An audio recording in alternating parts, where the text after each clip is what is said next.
So take one step, take another. Find the strength for your brothers. Erase the doubt with your battle cry. With your battle cry.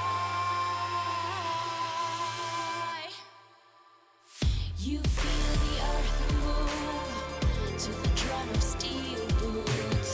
Banish the fear inside. You're strong enough that you don't have to hide. No, you don't have to hide. You're strong enough with your battle cry.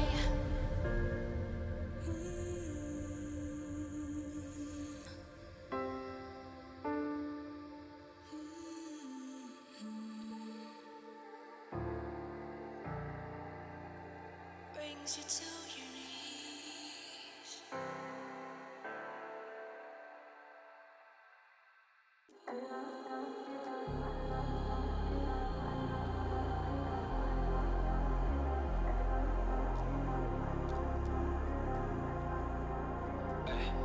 I was in the field, realized I could make it. Sacrificed all my time towards greatness. Been alone in the dark, isolated. And my dreaming isn't real, what separates me. I never know it's coming my way, yeah. Cold out of stone, stay out of my lane, yeah. Leave me alone, this is my moment. Finally found what lights up my fire.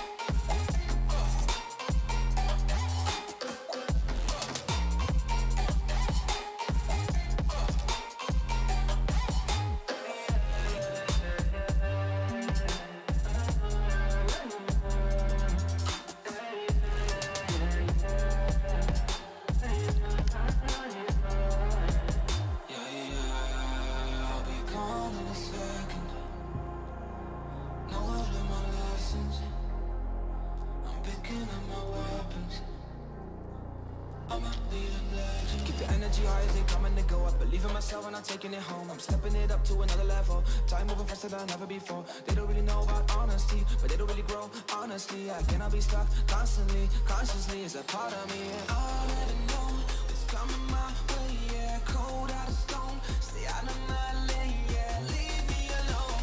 This is my moment. Finally found what lights up my fire.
Step out as a motivator, let them know that the weight's up.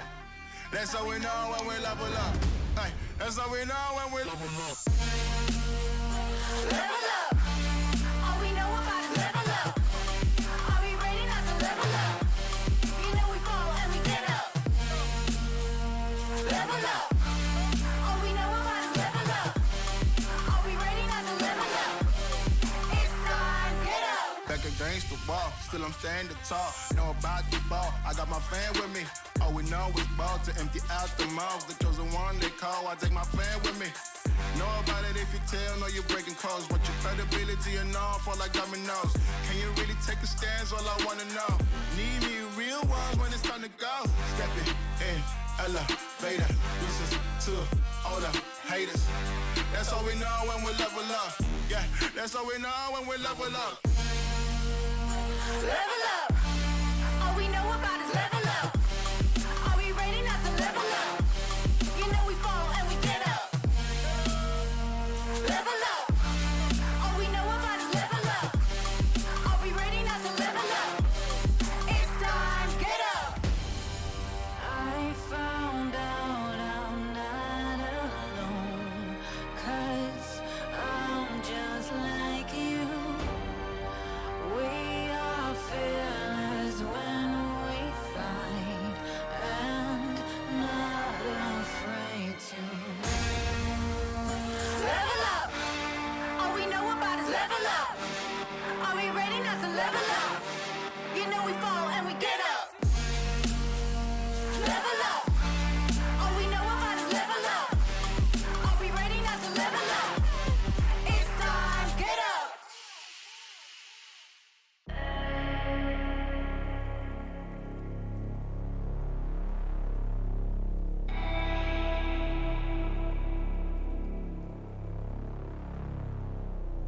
Leader, I got my team up.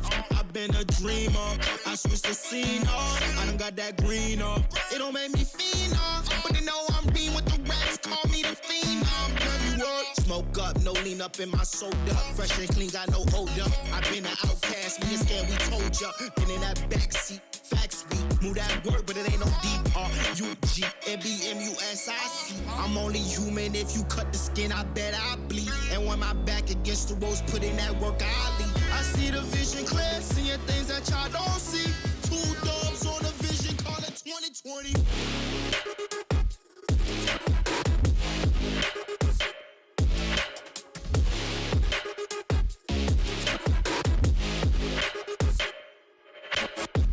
Two dubs on the vision, dubs on the vision. Two dubs on the vision, dubs on the two dubs on the vision, dubs on the vision. Two dubs on the vision, call it 2020.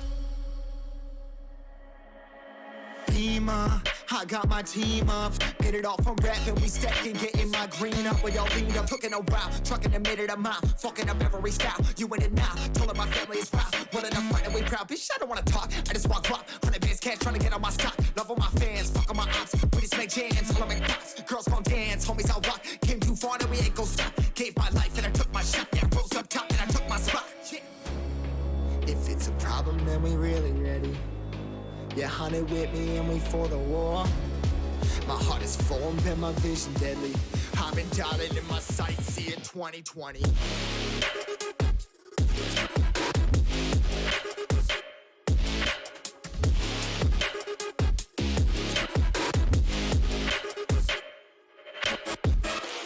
dubs on the vision, dubs on the vision. Two dubs on the vision, dubs on the vision. Two dubs on the vision, dubs on the vision. Two dubs on the vision, call it 2020.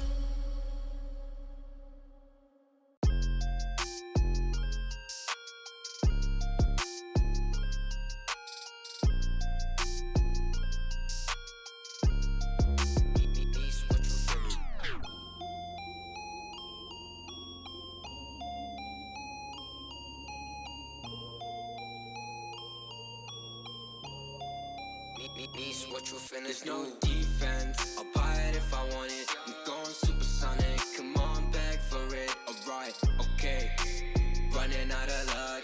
Too much in my club, Nishi run it up. Why you always tripping like you top? Cause you not my team pop. Shawty, I know. Why you always tripping like you top? Cause you not my team pop. My team pop.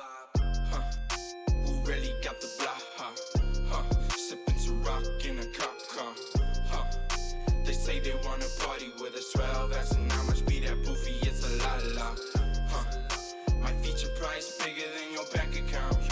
You talk about it, but don't show us that about. These boys only flex flexing with that allowance.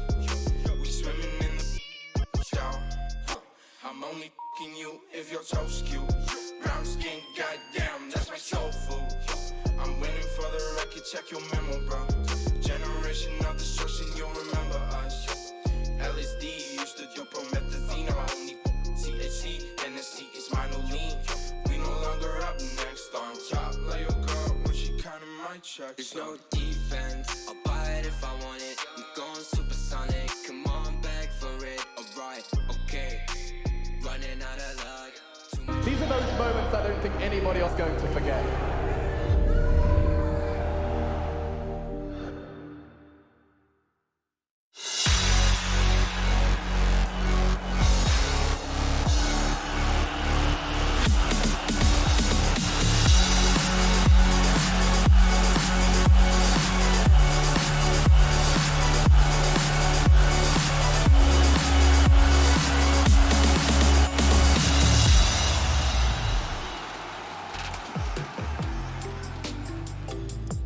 Good evening and welcome to ESL 1 Germany powered by Intel. We have our final lower bracket match coming your way today. We only have 2 more series remaining, and this lower bracket match is going to be between Team Liquid and mudgolems. Both teams have had phenomenal runs this tournament so far, but for one of these 2 teams, it's going to be curtains by the end of the day. Who's it going to be? Let's find out.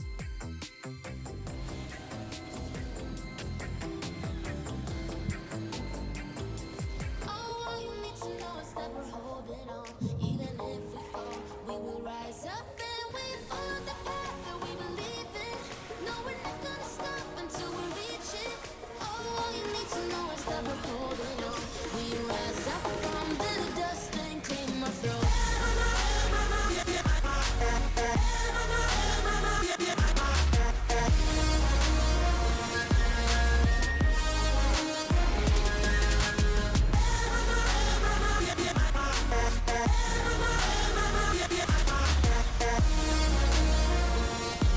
We rise up from the dust and claim our throne.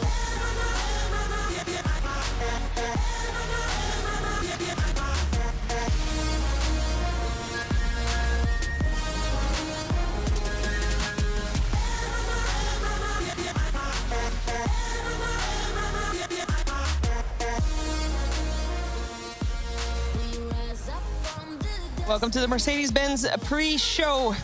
I said there are 2 teams here playing today in the lower bracket, the final lower bracket match of the tournament. And these 2 teams came here through yesterday's games, and that's what we're going to start with this evening. I'm here with Cinneren and Kyle. Gentlemen, we started off... No, actually, I want to start with the end of yesterday because I want to start with our first grand finalist, Na'Vi, making it all the way to the grand finals. Cinneren, it was a phenomenal performance from them. Maybe game 1 wasn't entirely, their own doing, and mudgolems definitely helped them out a little bit. But still, they come out so strong. Yeah, Na'Vi have been looking incredible. Ever since we got here to Germany for the top 6, Na'Vi haven't lost the game. They haven't even been close to. It's been 2 2-0s. Just been really impressed, especially with the Spectre that you're seeing in the shot right now, V-Tune. I've talked him up. I stand by it. I think he's really one of the future stars of CIS. He's already proven himself very much in this tournament. Just great player, just one to single out for me. I think he's the guy you got to single out. Like Iceberg, Always Want to Fly. These guys have been together, General too, for quite some time. Roger's a known commodity. We know he's a tier 1 Dota 2 player. The missing ingredient is V-Tune. This squad was not a top 10 Dota team before he got in, and now they're looking like they're threatening. They're quite possibly going to win a tournament. That makes them threats to be top of the game, top in the world. And this is a kid with a lot of talent. What does he have, 1 or 2 deaths in the entire upper bracket? This is insane. It's few. It is ridiculous. It's definitely very few. It is super exciting to see Na'Vi do well. I think especially because we, for a very long time, for like 3 years straight or something like that, we had Virtus Pro at the top of the chain in CIS, and there was nothing that could change it. They were just there. They were there until they disbanded, and then they did other things and had another team. They're not there at the moment. There is nobody there. There's nobody top dog in CIS, and I think Na'Vi is making a really good case on coming back on top there because they used to be there. I think they are the top dog right now, just based on the play that we've seen in this tournament. I haven't seen this kind of, how to say, just execution and overall understanding of strategy in the meta out of CIS in a very long time. I don't see any other CIS team that plays at this level right now. Yep, and there's been a bit of a void, I think, since the Legacy VP left, or well, you know, Ramsey's left. Yeah, they lost left. Sort of. Who knows the story? Refreshed. But that squad was somebody, you know, you expected to see them in a major final, and there's been a void in CIS. I know VP Prodigy's made some cool showings, but I still feel like this Na'Vi squad has looked better, just because I think Prodigy, they'd outskill opponents. This Na'Vi squad, they're the real deal. Yeah, and we have also had a fantastic story in the lower bracket, because for the last 6 months, it has been nothing but Team Secret at the top. They've 3-0'd every opponent they found in the grand finals. And to be honest, it was starting to look kind of boring. It's like, oh, another tournament, oh, I guess Secret's going to win it 3-0. Not today, not if it is in the hands of mudgolems and Team Liquid, because mudgolems will knock them to the lower bracket, and Team Liquid knocked them out. And, you know, it weren't the cleanest games. The second game from Liquid was good. The second game from Liquid was good, but this fight was clean. This fight was clean. There were a lot of clean moments. Let's put it that way. But I do want people to realize, and we've been saying it throughout the whole tournament, it's not that Secret was playing bad yesterday. The gap between the teams is closing, and it shows. The question is why it took that long. Like how Secret managed to dominate for half a year, literally, before they started being challenged to this degree. I think some of it has to do with the meta heroes that we're seeing. I feel like there's a lot less volatility and a lot less of a gap between the best player in the world on something like a Lifestealer versus the second and third best, right?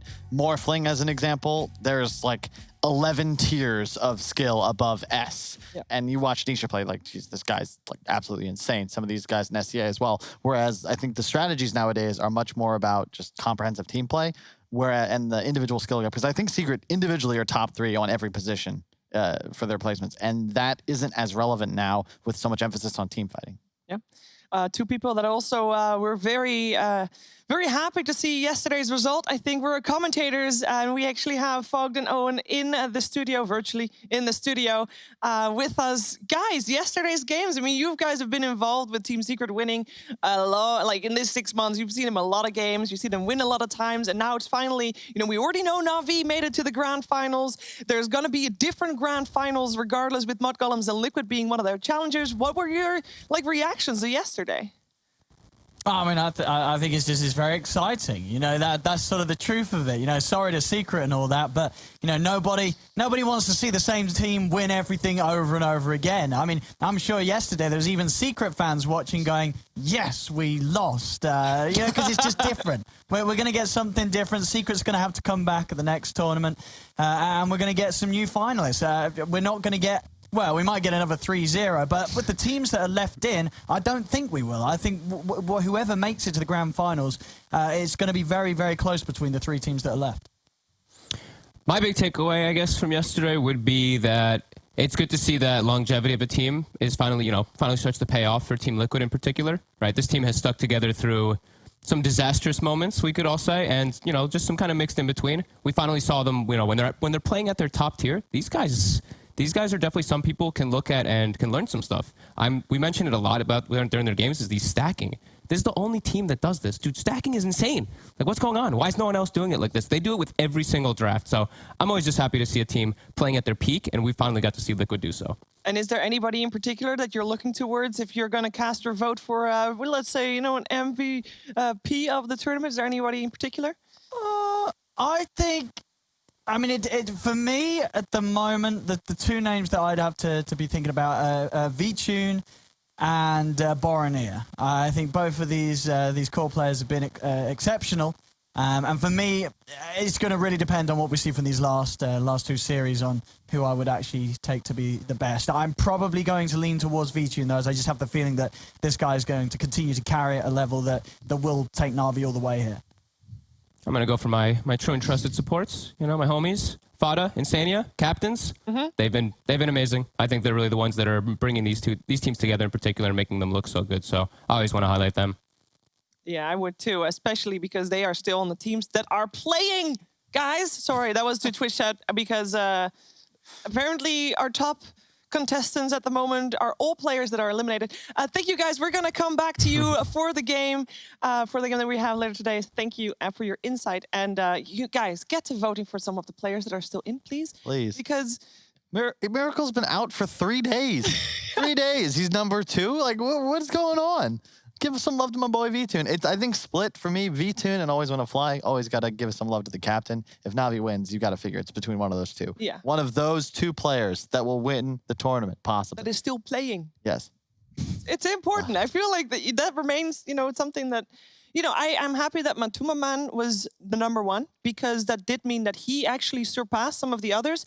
And obviously yesterday, Matuma Man was still playing. So, it takes some time to adjust. So I have hopes that you guys will vote for someone that is still in. And of course, if you want to join the conversation, make sure you use hashtag ESL1 on all your social medias and we'll be able to see what you are thinking of all the matches and all the games, especially of the game that we are about to witness. Stay tuned for Mudgolems versus Team Liquid.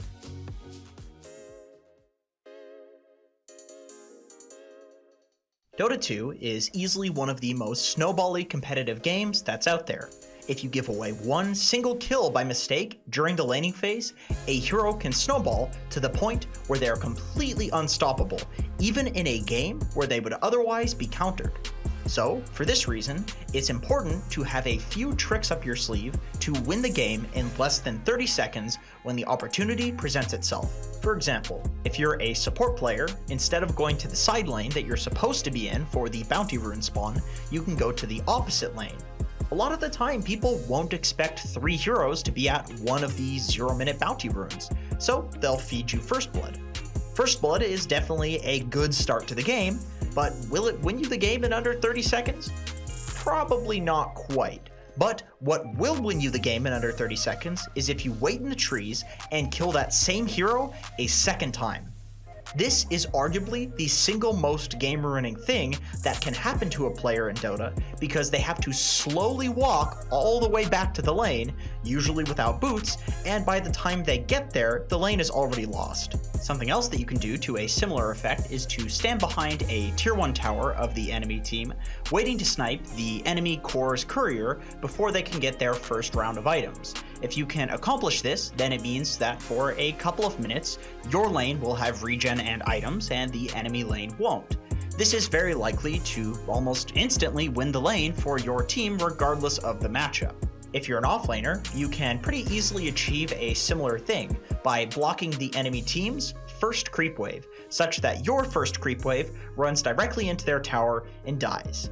What this achieves is that the next creep equilibrium will be directly in front of your tower, and all your support has to do in order to win the lane is to block the enemy team from pulling the creep wave back using the jungle.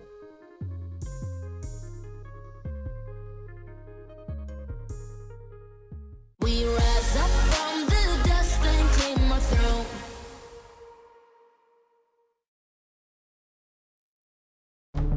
With the right CPU, you can turn any game from familiar to phenomenal.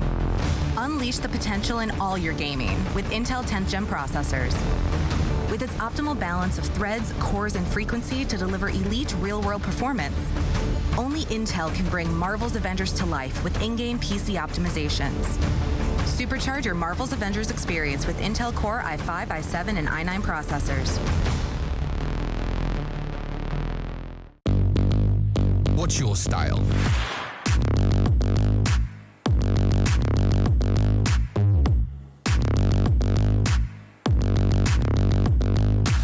Get your merch at shop.eslgaming.com.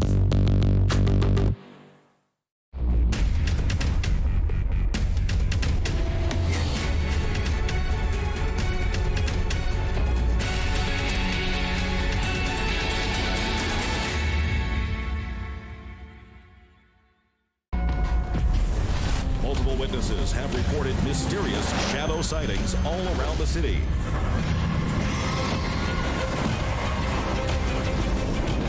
According to experts, the origin of these shadows is still unclear.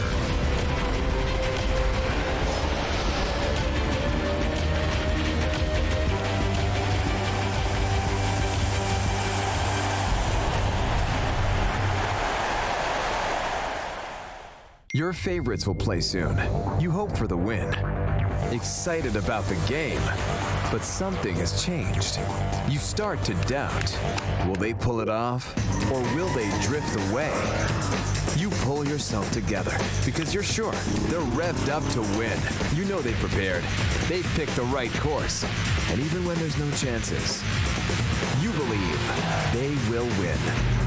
GG Bet. Be excited. These feelings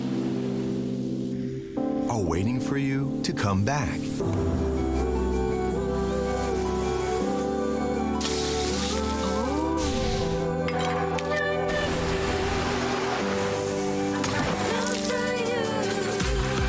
Amazing feelings are waiting for you to explore again once the world is ready. Until we meet again. Amazing Thailand.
Stats with the most region possible. This is 600 starting gold right here. If you do half the steps, trust me, you will get better.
Seeing the stars reminds me of you.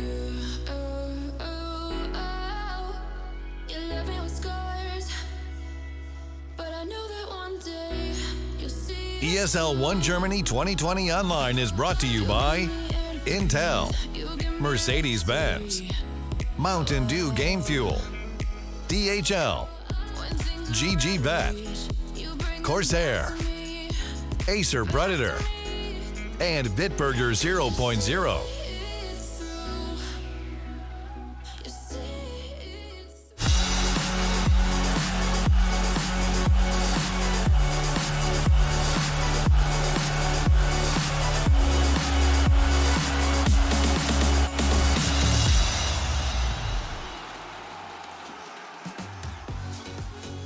There is one grand final slot remaining and two teams that will fight for it, Mudgolems and Team Liquid.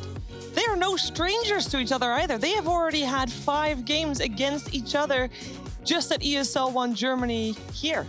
We're going to find out which one will be the better one once and for all here as we are heading into a lower bracket finals. I'm here with Cinderin and Kyle. Guys, it should be very exciting.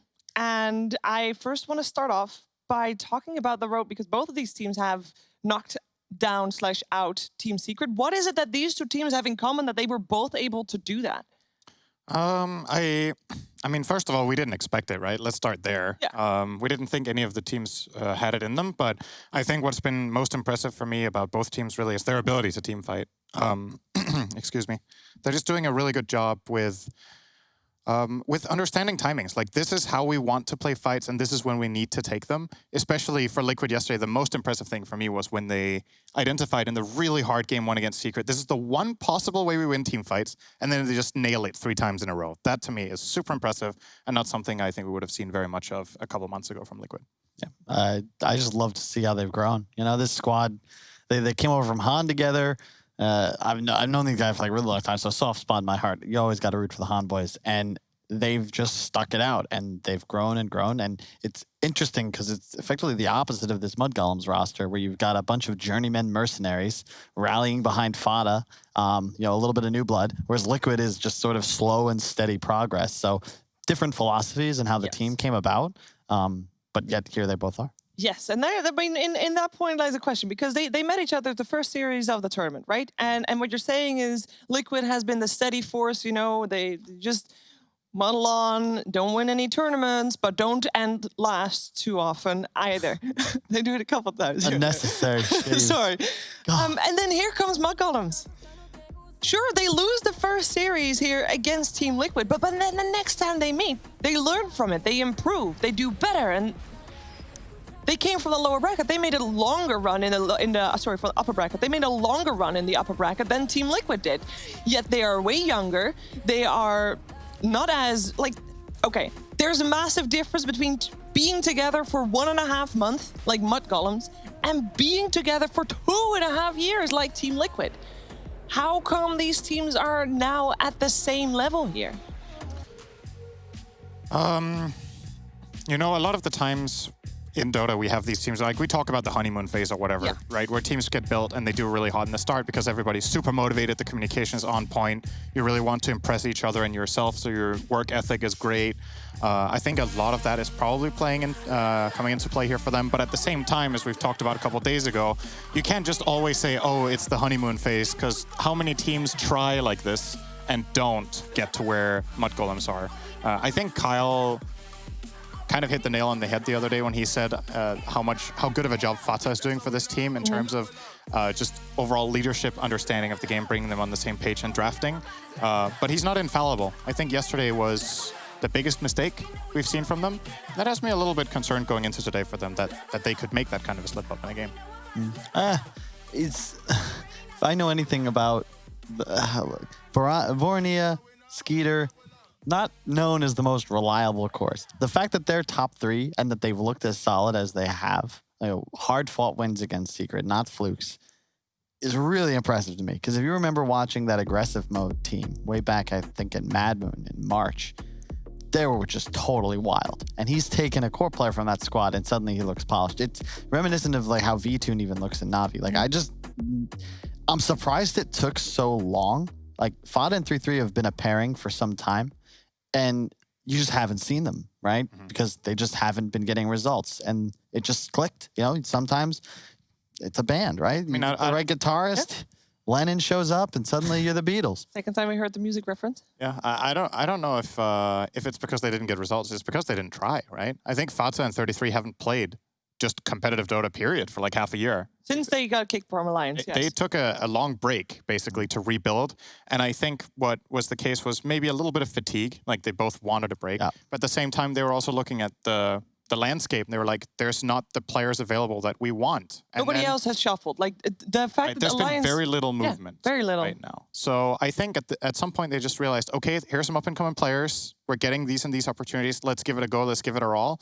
And I think, to me, Borania has improved so much in the last 3 months that I didn't have very high hopes for this. I'll be honest. And neither did I. I didn't keep the guy in very high regard, but he's owning. When you say up and coming, I think of a rookie, right? Skeeter has been in the scene for 5 years. I think it was ESL Genting. When was that?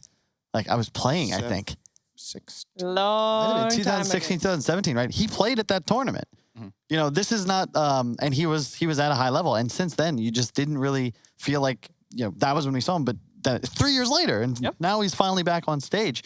But where did this come from? I don't know. Maybe we've just given Fada not enough credit. Like no one knows how he left Alliance, whether he was kicked, whatever. But to Sin's point, I think the break might have just done him good, and perhaps we've just underestimated him because we didn't see him. And I feel like that trend of maybe underestimating Fada and his squad, maybe that's continuing, because before the series, obviously earlier today we asked you guys who you thought would win this series. But myself included, like I am not blaming it on you guys. I have the same problem where I also think that Team Liquid should be the one coming out on top. Like everything in my course, I was okay, if I see these two teams on paper, I'm like, Team Liquid should come out ahead. However, what is wrong, Kyle? Nothing. I'm picking what JJ picks for the rest of the tournament, just so everybody realizes he is currently in last place, and he's gonna stay there for all. So if you, as long as you keep picking the same thing as JJ, you'll always be ahead of him. Yeah. Although I will say I've got Liquid to win. I think Liquid is favored. They've got the composure, and I think that the way they won the series yesterday is huge for them. Like. It was one thing when mudgolems beat Secret. Like that is the, if you remember the movie, right? That's the spear just grazing Xerxes' cheek. Oh shit, he can bleed. But when Liquid beat Secret, that was the sequel. Like that was them winning the war, because that was a hungry Team Secret, that was an angry Team Secret, and they just owned. And they needed that. That's a team that's been their kryptonite for months. Mudgolem knocked them to the lower bracket to begin with. Yeah, I mean, yesterday I would have had it the other way around, to be honest. I changed my prediction. Going into yesterday, I thought Mudgolems were going to win against Na'Vi as well. But that series, the way that series went for them compared to the Liquid series, we talk about, okay, is momentum an overrated concept or not? So let's not call it momentum. Let's just call it confidence. Like, you had one team that just beat Secret, and the other team just lost to Na'Vi, and in one of the games, in kind of horrible fashion. Like, that first game, nobody's going to be happy with that one, right? So you think about that. You think about what confidence the teams go in with and what tape they have on each other, and maybe a little bit less options for the Mudgolem side in terms of draft as well? Yeah, exactly. They need to innovate. Liquid's going to be prepared. You cannot just come out with the same IO, the same Undying, and expect to take the series. All right. I'm really happy you wanted to get that 1 point in. It was, you saw it. It is time for the draft very soon, so stay tuned. We'll be ready to get into our first game momentarily.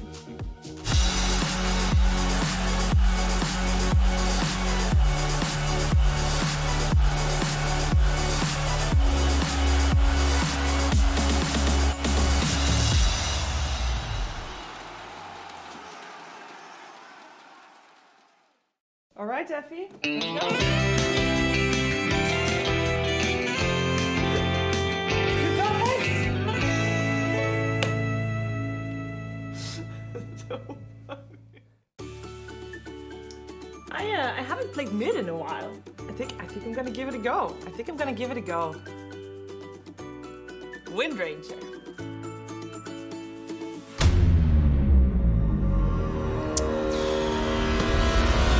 This is not what I had in mind when I wanted to play mid. Not now, Effie. What is this? Now and Zen.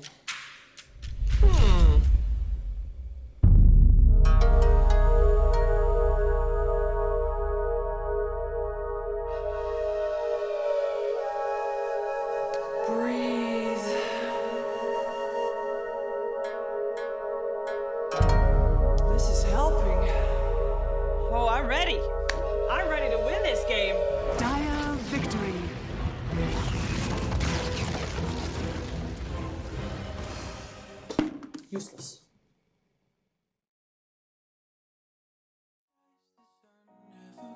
It's a feeling. We watch the waves wash over the shore. The horizon was blinding. This could be the end of the world as we know it. Oh, this could be the end of the world as we know it. And we never thought we'd get this far. I'm gonna stay true. These songs I wrote for you. Oh, they make me blue. They make me blue. What did you say to me? You wanted to be free. Do you believe? I want you to believe.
want you to believe.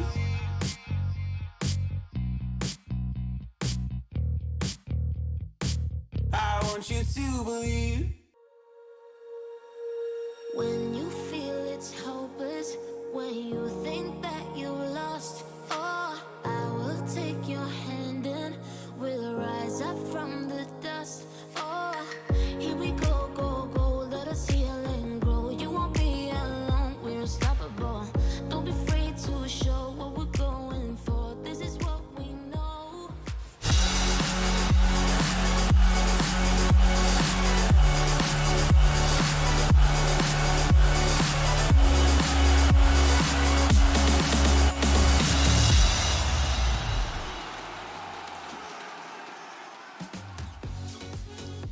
Team Liquid will face mudgolems here in the series that is the lower bracket deciding series. Which team is making it to the grand finals and which team get left behind on third place? We're going to find out. We are in the draft. I'm here with Synderen and Kyle.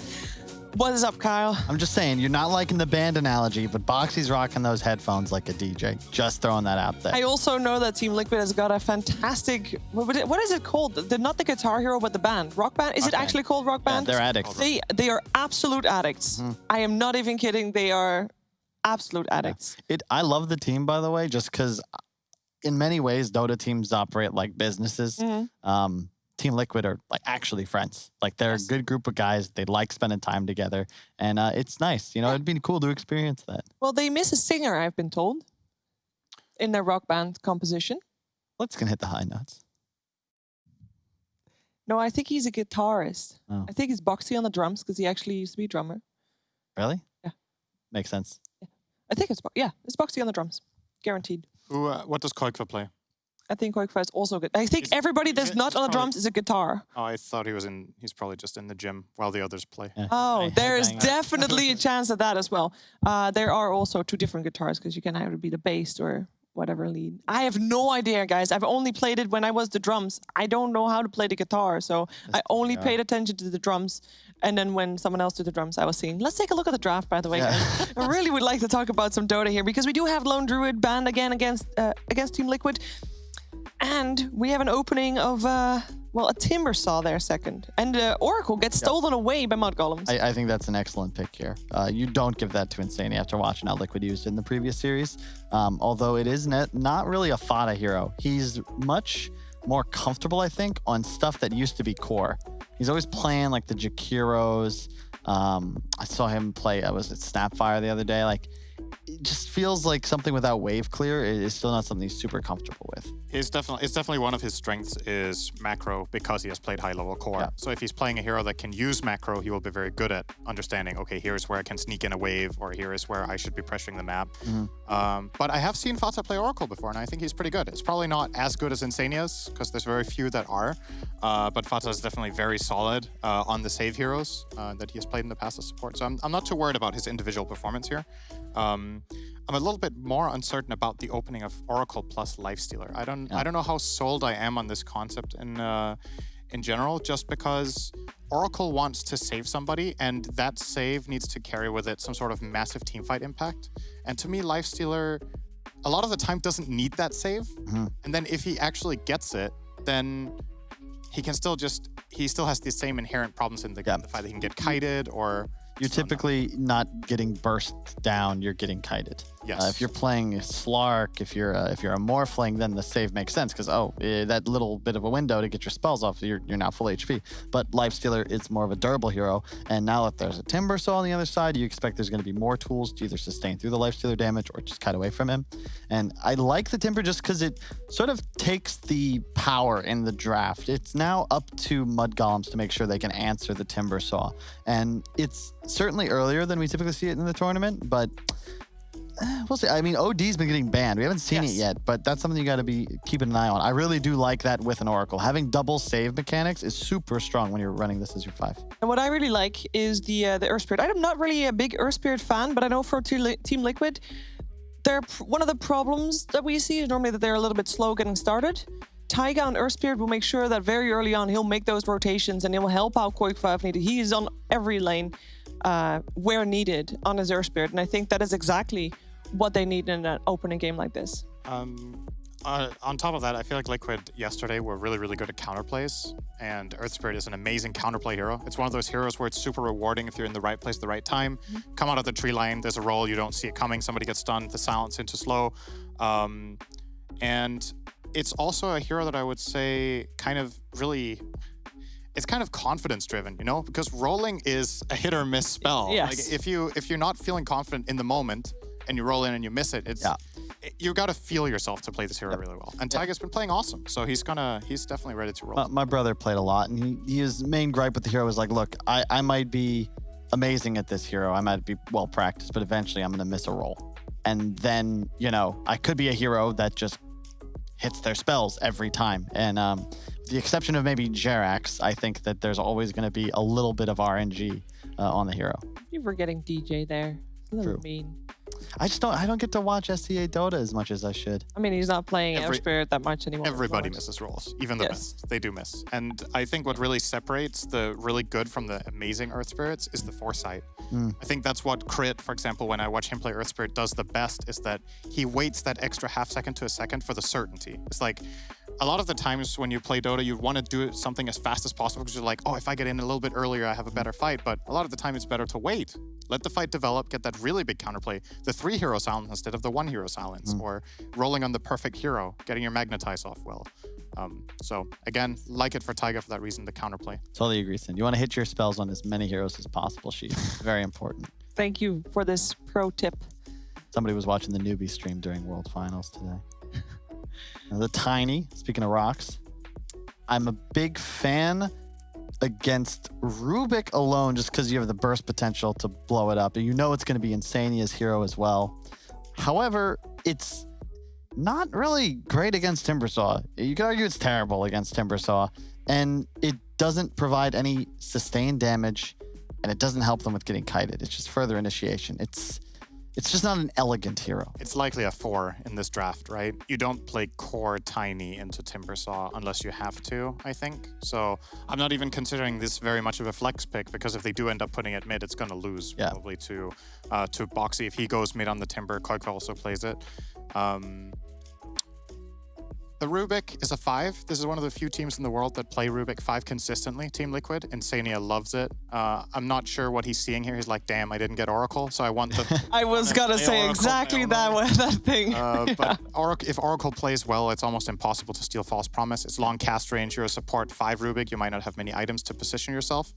And here's a hero that we have been asking for, that we would like to see a little bit more, the Juggernaut. It's the old school counter to Lifestealer, because even if you rage, you just pop the Omni Slash, open wounds, you spin, no big deal. And you also scale a bit better.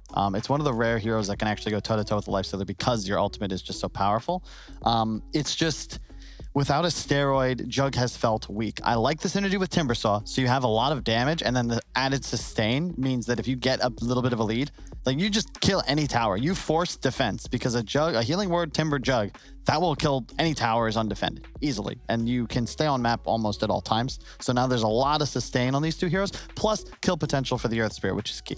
Yeah, we have a Borania Storm Spirit that I am really looking forward to seeing. That is the hero that he has shined on the whole tournament. So, by the way, in terms of Juggernaut needing a buff, the Magnus is still in the pool. I just want to point that out there. True. Not for long, I don't think. You think it's going to get banned? Could. You don't necessarily need to. It feels rough this game.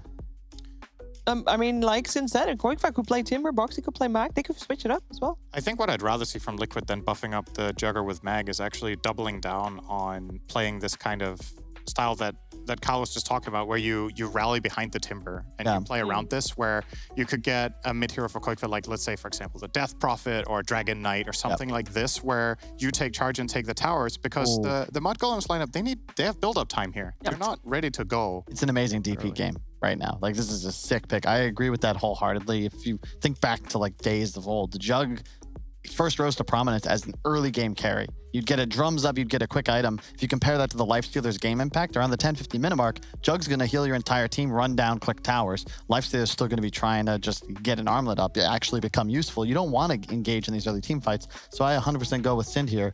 Pick something that allows you to continue to add tempo. I think both DK and DP are just fine. They're also excellent because you then have further lockdown for the Storm, which is currently an issue. One has silence, the other has the Dragon Tail, and the DP can buy Yules, so she can actually set up a guaranteed silence on Storm when he jumps.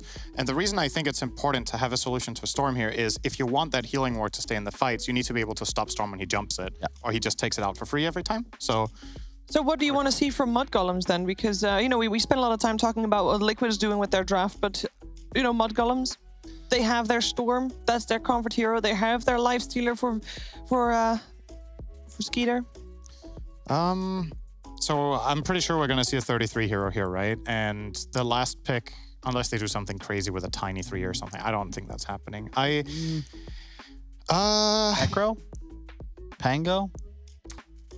You gotta just mention Enigma? Heroes? Pango sounds okay. I don't know if I like Enigma here. They do actually ban the Magnus as well here, so not taking the risk. And there's the Doom ban. That's one hero that 33 has been playing. I actually didn't think they were going to go for the Doom just because they're playing into the Rubik. They're playing into so much sustain with the heals that maybe the Doom can't actually get the heroes killed in the fight. Darkseer. They played that against Liquid already. Ooh. I just think you need some team fight. To Jug Rubik? Team fight and pace. Right? I could see it. Something that activates the lifestealer would be nice too. That's where I really like the DS here.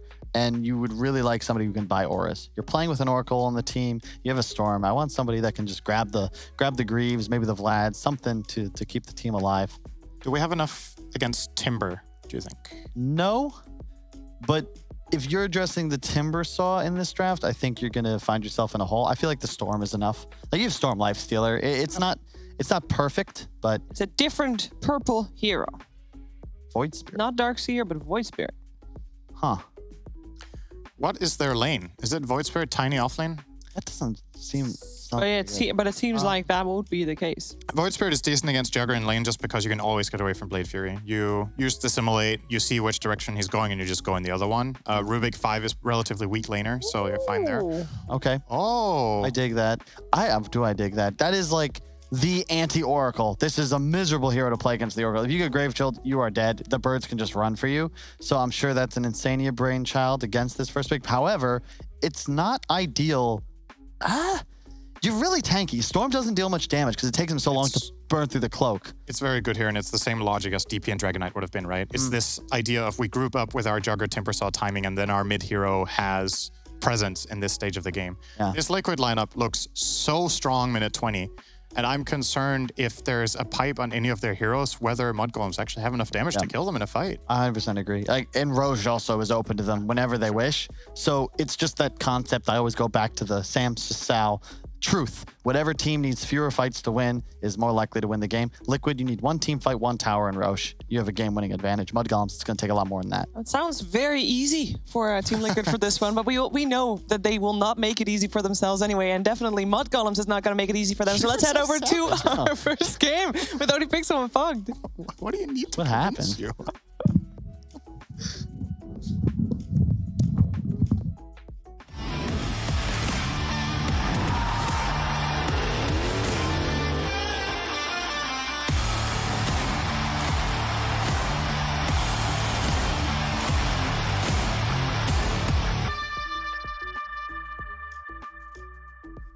Here we go, ladies and gentlemen. Mudgolems ready to go up against Team Liquid. Fogged.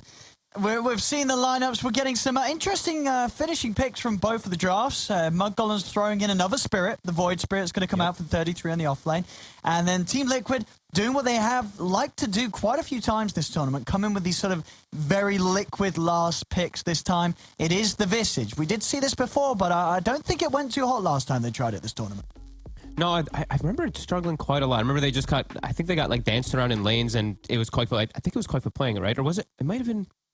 I remember we got to see at least a couple Visages where they just were too static and they couldn't actually move around the lanes. The movements was too much, and I think just like the panel was talking about, this fits exactly what Liquid, the style they want to do, is this early game just death ball. Juggernaut, Visage, Timbersaw, if they start having good lanes, they all group up. Mudgolem's draft can definitely lack damage to be able to take them down. Yeah, and sort of overall, whose game's going to be easier in your eyes? Liquid can get the ball wrong for sure. There could be some big concerns for Mudgolems with damage. I'm a little worried for Milan on the Tiny to see what he can actually accomplish as this hero.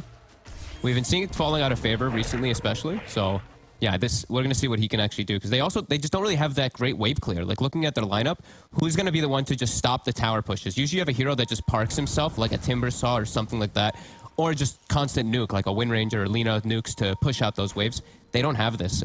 If Liquid is able to actually set up on these towers, it's going to be problematic for mudgolems. So I think they're going to have to just work around just picking these heroes off and not let Liquid set up, like we saw Na'Vi actually do to mudgolems yesterday. See around these bounty runes, mudgolems did try and come in with the smoke, but Liquid, they're aware of the movement and playing accordingly, making sure to contest the top one. Maybe trying to get a first blood with this Tiny here, just setting up the tri-lane bottom.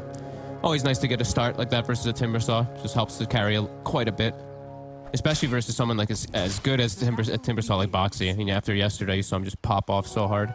Yeah, I mean, well, yesterday it was a game where Boxy didn't die on the Timbersaw. He did not. I'm pretty sure it was one of those Timber performances. And I mean, in this game, what's sort of the threat level for Boxy? Is this a game where the Timbersaw again has the potential to start looking pretty invincible?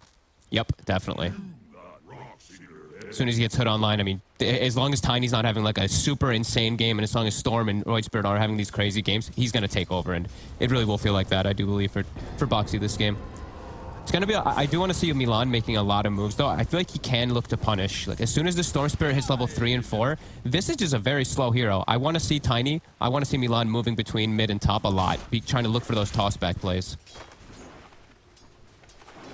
Yeah, because it seems like the other two cores aren't going to be likely to be scared of the Tiny too much, right? You know, Boxy, as you say, he is going to be getting that hood almost certainly online quite early in the game, and Jug, Mickey, obviously having the Blade Fury as a way to react to the Tiny. Milan not being too careful with his courier as he's pulling the wave, and Senya able to just take it out there. And we've seen Senya matching the boots of the Tiny. He's expecting them to play this wave like this up top. They're just going to be pulling and manipulating it so that the Void Spirit can get experience.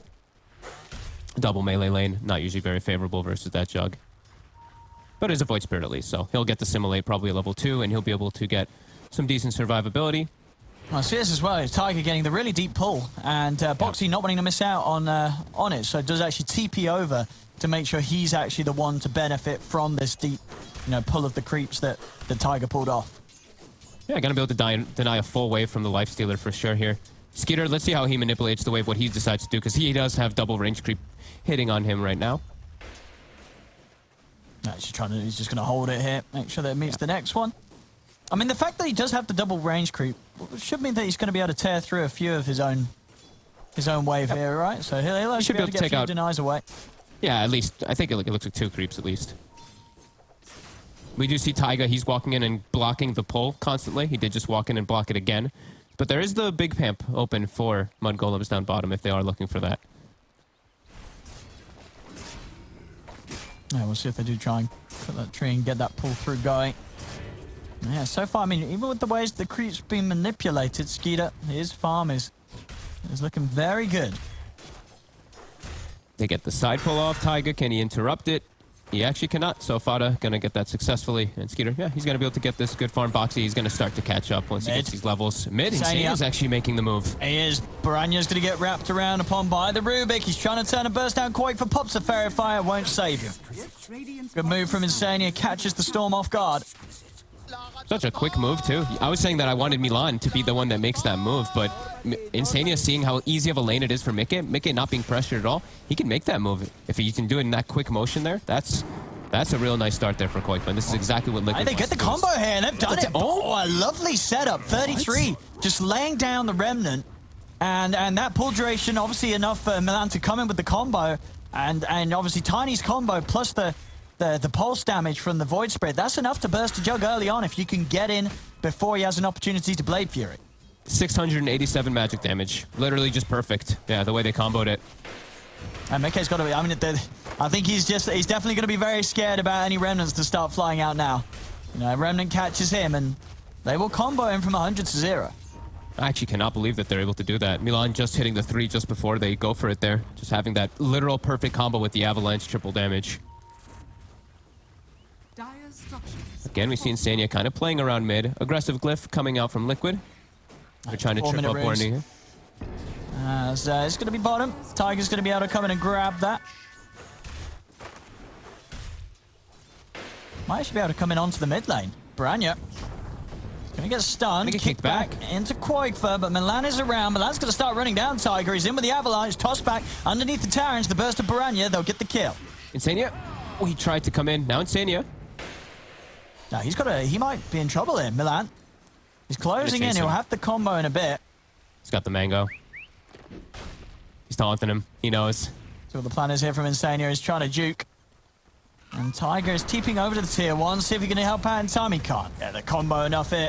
Milan claims another. At the same time, bottom lane, I mean everywhere. Mid lane, Baranya goes down, and bottom lane, Boxy, he just killed the Lifestealer. Wait, what? Just everything kicked off then. Baranya dies mid, and Skeeter, he dies bottom to Boxy.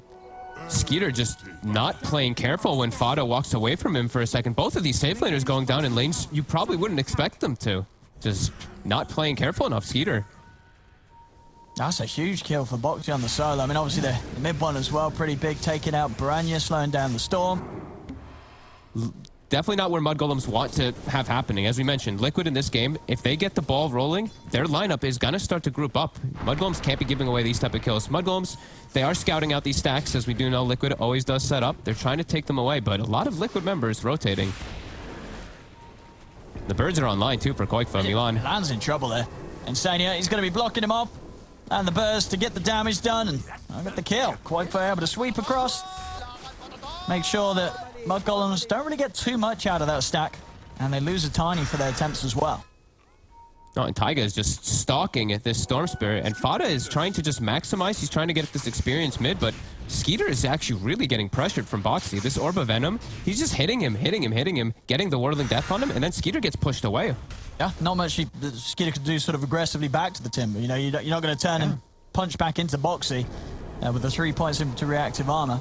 So yeah, just constant pressure from Boxy. He's getting his Soul Ring right now, too, and he's actually got the 6, so Skeeter, he's going to get constantly spammed here in this lane. This is looking really good here for these 3 lanes for Liquid. The cores are all getting off to the perfect start for their lineup. I mean, do you want to, if you're mudgolem, sending one down to help Skeeter, or you should be able to rely on the fact that Skeeter shouldn't really die here. I mean, he might be pressured, but he should never really die as the Lifestealer, even though he should never really die. They can counter gank once Boxy overcommits, but right now they're just very underleveled. Boran is only level 5. He still hasn't hit the 6. He's really struggling in this mid lane because of Taiga's pressure. Yeah, but they can't actually counter gank the bottom lane very nicely because of that. We said already, this Timbersaw is going to be very tough to take down at most moments of the game. The Visage, if he's grouped up with his team too, it's a very similar kind of concept where he's going to be very difficult for them to bring down. It's if he's isolated, that's where they can start to pick him off. And that is where mudgolems, their draft really does shine, right? They have the Infest Lifestealer, they have the Void Spirit, they have the Tiny, they have all these pick-off heroes. Just Liquid are getting off to a very good start here after this lane, and they're going to start to look to group up here after they get these stacks and find all these moves to slow down mudgolems a lot. And look at Taiga, immediately smokes up, looking for another aggressive move. The ward is down. Dire's courier has been killed. He's just following the storm.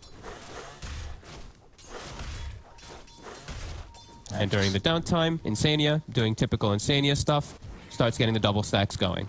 Anytime there is that little downtime, Liquid's always happy. Milan. Quoigfer's going to be able to find him, popping the drums to chase him down. Insania, he's going to be in with that extra bit of lockdown. Milan will turn, get a bit of the combo off onto Quoigfer. Milan still falls, but Boranya's able to get in with the backup. They take down Quoigfer in return, and now they can look over towards Insania as well. Quoigfer still has the birds up to help out as he tries his best to hold them back, but not able to do so before Insania also gets burst. Mickey's trying to run down Baranya. He's got a little bit of mana left, so he can break over the wall and get just far enough away from Mickey to keep himself alive, so Baranya will live.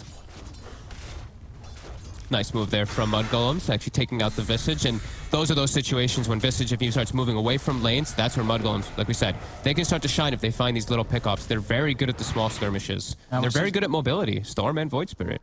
Bottom lane, Boxy's now managed to bully Skeeter off this side of the map. He's TP'd up to the top lane. So this will Boxy to finish off this tier 1 tower. Not really many other heroes that mudgolems can throw down here to actually stop this Timber's pressure right now. Yep, he's going to get his hood at a very decent time if he would like to go down that route. Mid. Baranya was thinking about getting aggressive onto Tiger, but as soon as the birds show, he'll back off. Radiant's bottom tower is under attack. Liquid getting time to just be able to hit these jungle creeps, get these stacks finished up. And yeah, bottom tower is pretty much going to go down. Well, on the reversal, mudgolems, they can't pressure towers the same way Liquid can. At 33, he's looking to go for kills here with this urn early picked up. It's pretty deep. I mean, Mickey. Very deep. He's just going to run up to him, dissimulate to the side. Quoifer trying to have the familiars in position. 33's got to astral step away. I mean, it seems like it's not going to be an easy game for 33. I mean, we saw early in the lane getting those nice little kills, bit of action, but in terms of the cores that 33 is going to look to burst, they don't feel too burstable. No, definitely not. Like I said, it's really going to be a lot about that pick-off game. They do have to keep slowing down Liquid a bit, though, trying to contest these stacks and walking in and just slowing them up, because I'm just seeing Liquid getting away with too much right now. Like, they're doing typical Liquid, where they've done great in their lanes this time, and then they have all these stacks just to back up and farm at a faster rate with, and this is all about this early game timing here for Liquid, where they're going to group up. They're going to look to just beat down these towers. I mean, Boxy's already doing it by himself. Yeah, he takes the bottom tower and heads up top. We didn't see any answer from mudgolems to his pressure down on the bottom lane. Probably not going to see it up on this top lane either. Boxy's just going to have all the space in the world to just get these really early items to become an incredibly hard target for them to deal with. They got to bring the numbers if they want to take him out. And I think they have to start slowing him down. I think they're going to just have to bring like 3-4 heroes to just kill Boxy. Otherwise, they're just going to start losing these towers, and Liquid just free farming during all this pressure that Boxy's applying. So they start rotating 4 up top. Liquid sees it with the ward. Boxy's able to back away.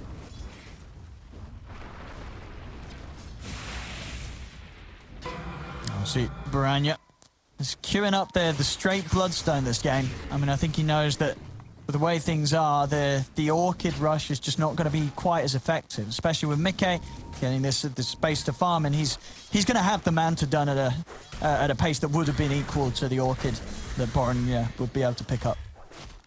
Yeah, interesting, this game. I guess just he is playing versus just some very tanky cores that he just probably can't take out. So Bottom, he tries to go aggressive on Taiga, but Taiga, he just turns immediately. Yeah, Branya's going to take quite a bit of damage. Off the back of that, has to step right back. Top lane, I mean, they are bringing in a lot of heroes to look to Boxy. I still don't know if they're going to be able to burst him. This is a very hard kill for them to get. Under the tower especially, that's definitely too hard. Mosquito's popping the rage, and he's got to run. He has to run. The telekinesis is going to be up. Tiger off the mark with a stun, but does still hit the silence. They'll get the avalanche down onto Tiger. Mickey TPing him with the healing ward. Tiger rolling away. 33's got Skeeter inside him. He's just got to take him out of here. They can't fight in this area, mudgolems, with Liquid turning up like this. No, they tried to force it super hard. Quakefa immediately starts pushing mid. Baranya's getting good space down bottom, at least, to get some farm there, but yeah, I mean, pressuring Boxy is definitely looking to be quite a tough task. And he's still saving to show what item he is going to be going for. If it's going to be something like the Lotus Rush, or if he is going to go for his own hood. Right now, it's not looking like he is going to finish that hood. Looking for a bigger item. Yeah, he's queuing up the mech for his team. So those auras they're going to be really impactful. Mech, pipe. Koikfa's going for the pipe.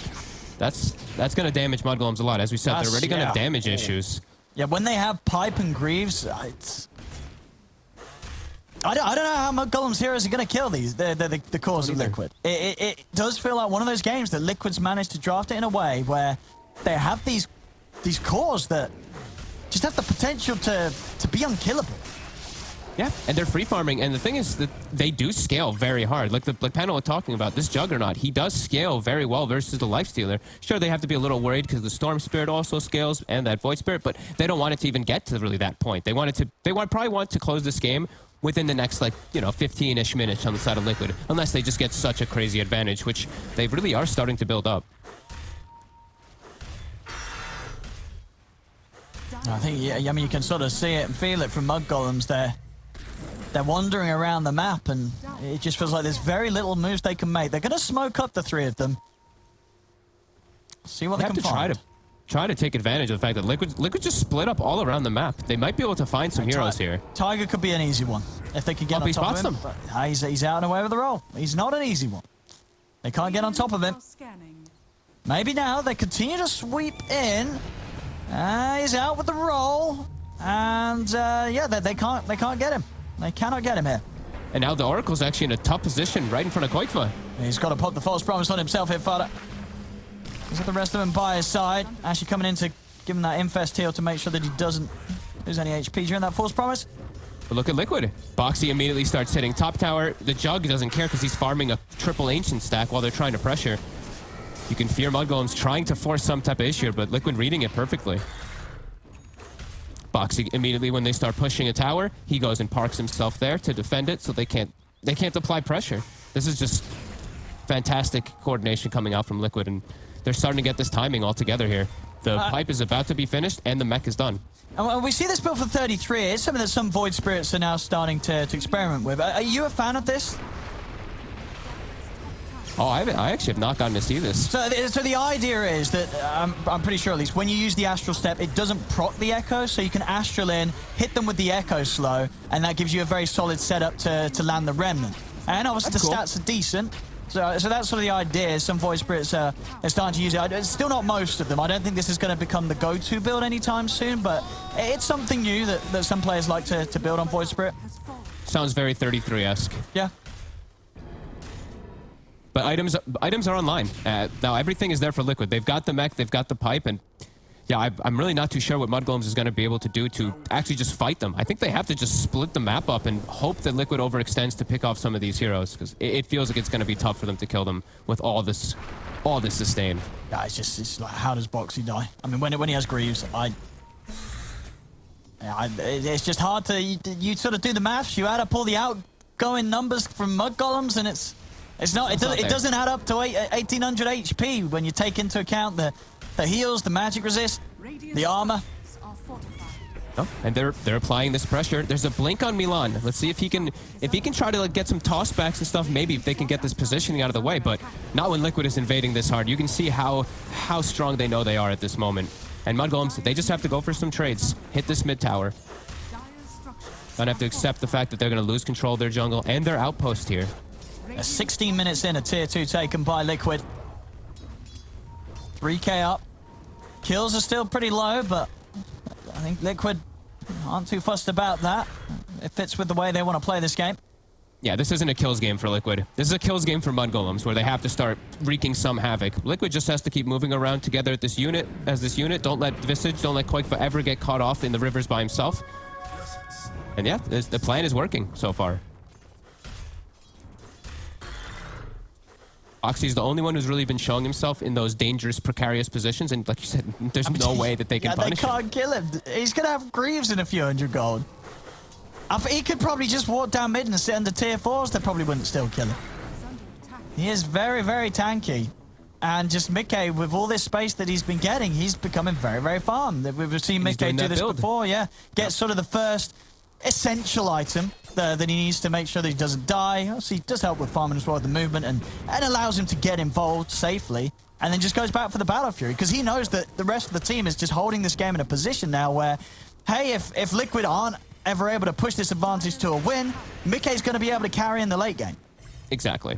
That's why they go for this always like this win condition, it feels like, on Liquid a lot of time, for Mickey in particular. When he plays this Morphling, this Jug, in particular, since we've seen it a couple times this tournament with this exact build. Just in case things goes right. mudgolems still just looking for something to do.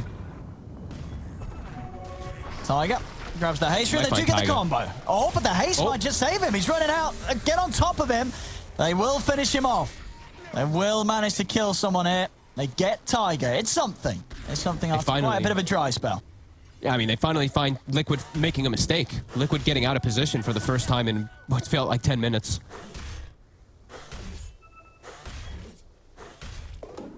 As right now we see Boxy, they're very aware of the positioning of mudgolems. Koikva continue to play aggressive bottom because they have this control of this outpost here. Feels very confident to play down here. And he's queuing up the next aura items. Dire's top tower is under attack. Yeah. No, this is the build that Koikva likes to go for when the game's going good. And I think this is pretty much always the plan when he picks Visage. Pipe into AC. Cover all your bases. Cup your team out as maximum as possible. And how are things looking for the cause of mudgolems right now? Piranha, he's very close to having the Bloodstone done. But of course, definitely feels like a game where that alone isn't really going to change too much about the Storm's gameplay. It's sort of going to be the item after that. Yeah, I mean, they're still farming at a decent rate. it's what they're up against. It's this just damage mitigation lineup that Liquid's drafted, this heavy push lineup to an objective-taking lineup. Yeah, mudgolems. We're going to have to see how they ever are going to be able to actually contest it when it is a full 5v5. It does feel like that 5v5 is going to feel very difficult unless they can just pop heroes with this Infest, with this Storm Spirit. And also just make sure that they can take out the healing ward. I think that's another reason why he's going for this like weird, not like weird Bloodstone build, but going for this build first. Because then he can just zip in, not be too at risk of dying instantly while he kills that healing ward and be able to zip out. And it works really well with Oracle. See in the jungle. Liquid, they're going to get across. They're not going to be able to find it back. Nicely done by Milan. Yeah, Tiny able to cover it. Ensure that they do still maintain one of the outposts at that 20-minute mark. Mudgolems. Ooh, Arcane Rune top. At the same time, I believe that the Bloodstone is being delivered. Let's see if they can do anything now, Milan. It's got Skeeter in him. Looking for some sort of setup, but as we've seen so far, Liquid not really allowing any opportunities where the easier to kill targets are alone. C33 continuing on this, you know, the 33-esque build, the Echo Saber into Deso. And he has got it done, so I mean, 33 does continue to be very farmed on the Void Spirit this game. This is some big items coming out at some very good times. They're definitely going to scale as well. Mika's got that Battle Fury finished now. They will take out one of the birds. Quake was just going to resummon. And Liquid does still have to be careful to just sit behind certain heroes. At least sit behind Koikva. He's probably the only one that can die if they do commit onto him. Yeah. Foxy still feels pretty invulnerable. So does Mika for the most part.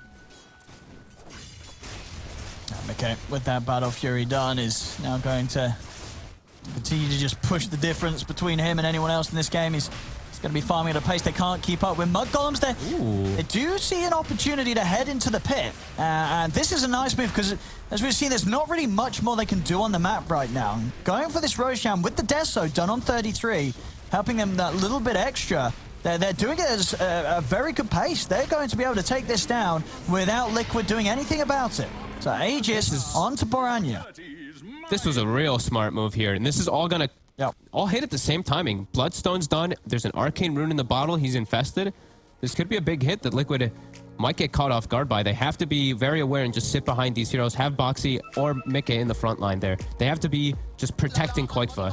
Not let Koikva just get fully exploded by this Lifestealer, Storm Spirit, and crazy initiation that Mudgolems does have. For Boranya right now, which heroes, if he gets the vision, do you think he's going to go straight for? Like, who can this Storm commit on and sort of guarantee that him and Skeeter are going to be able to kill on the initiation?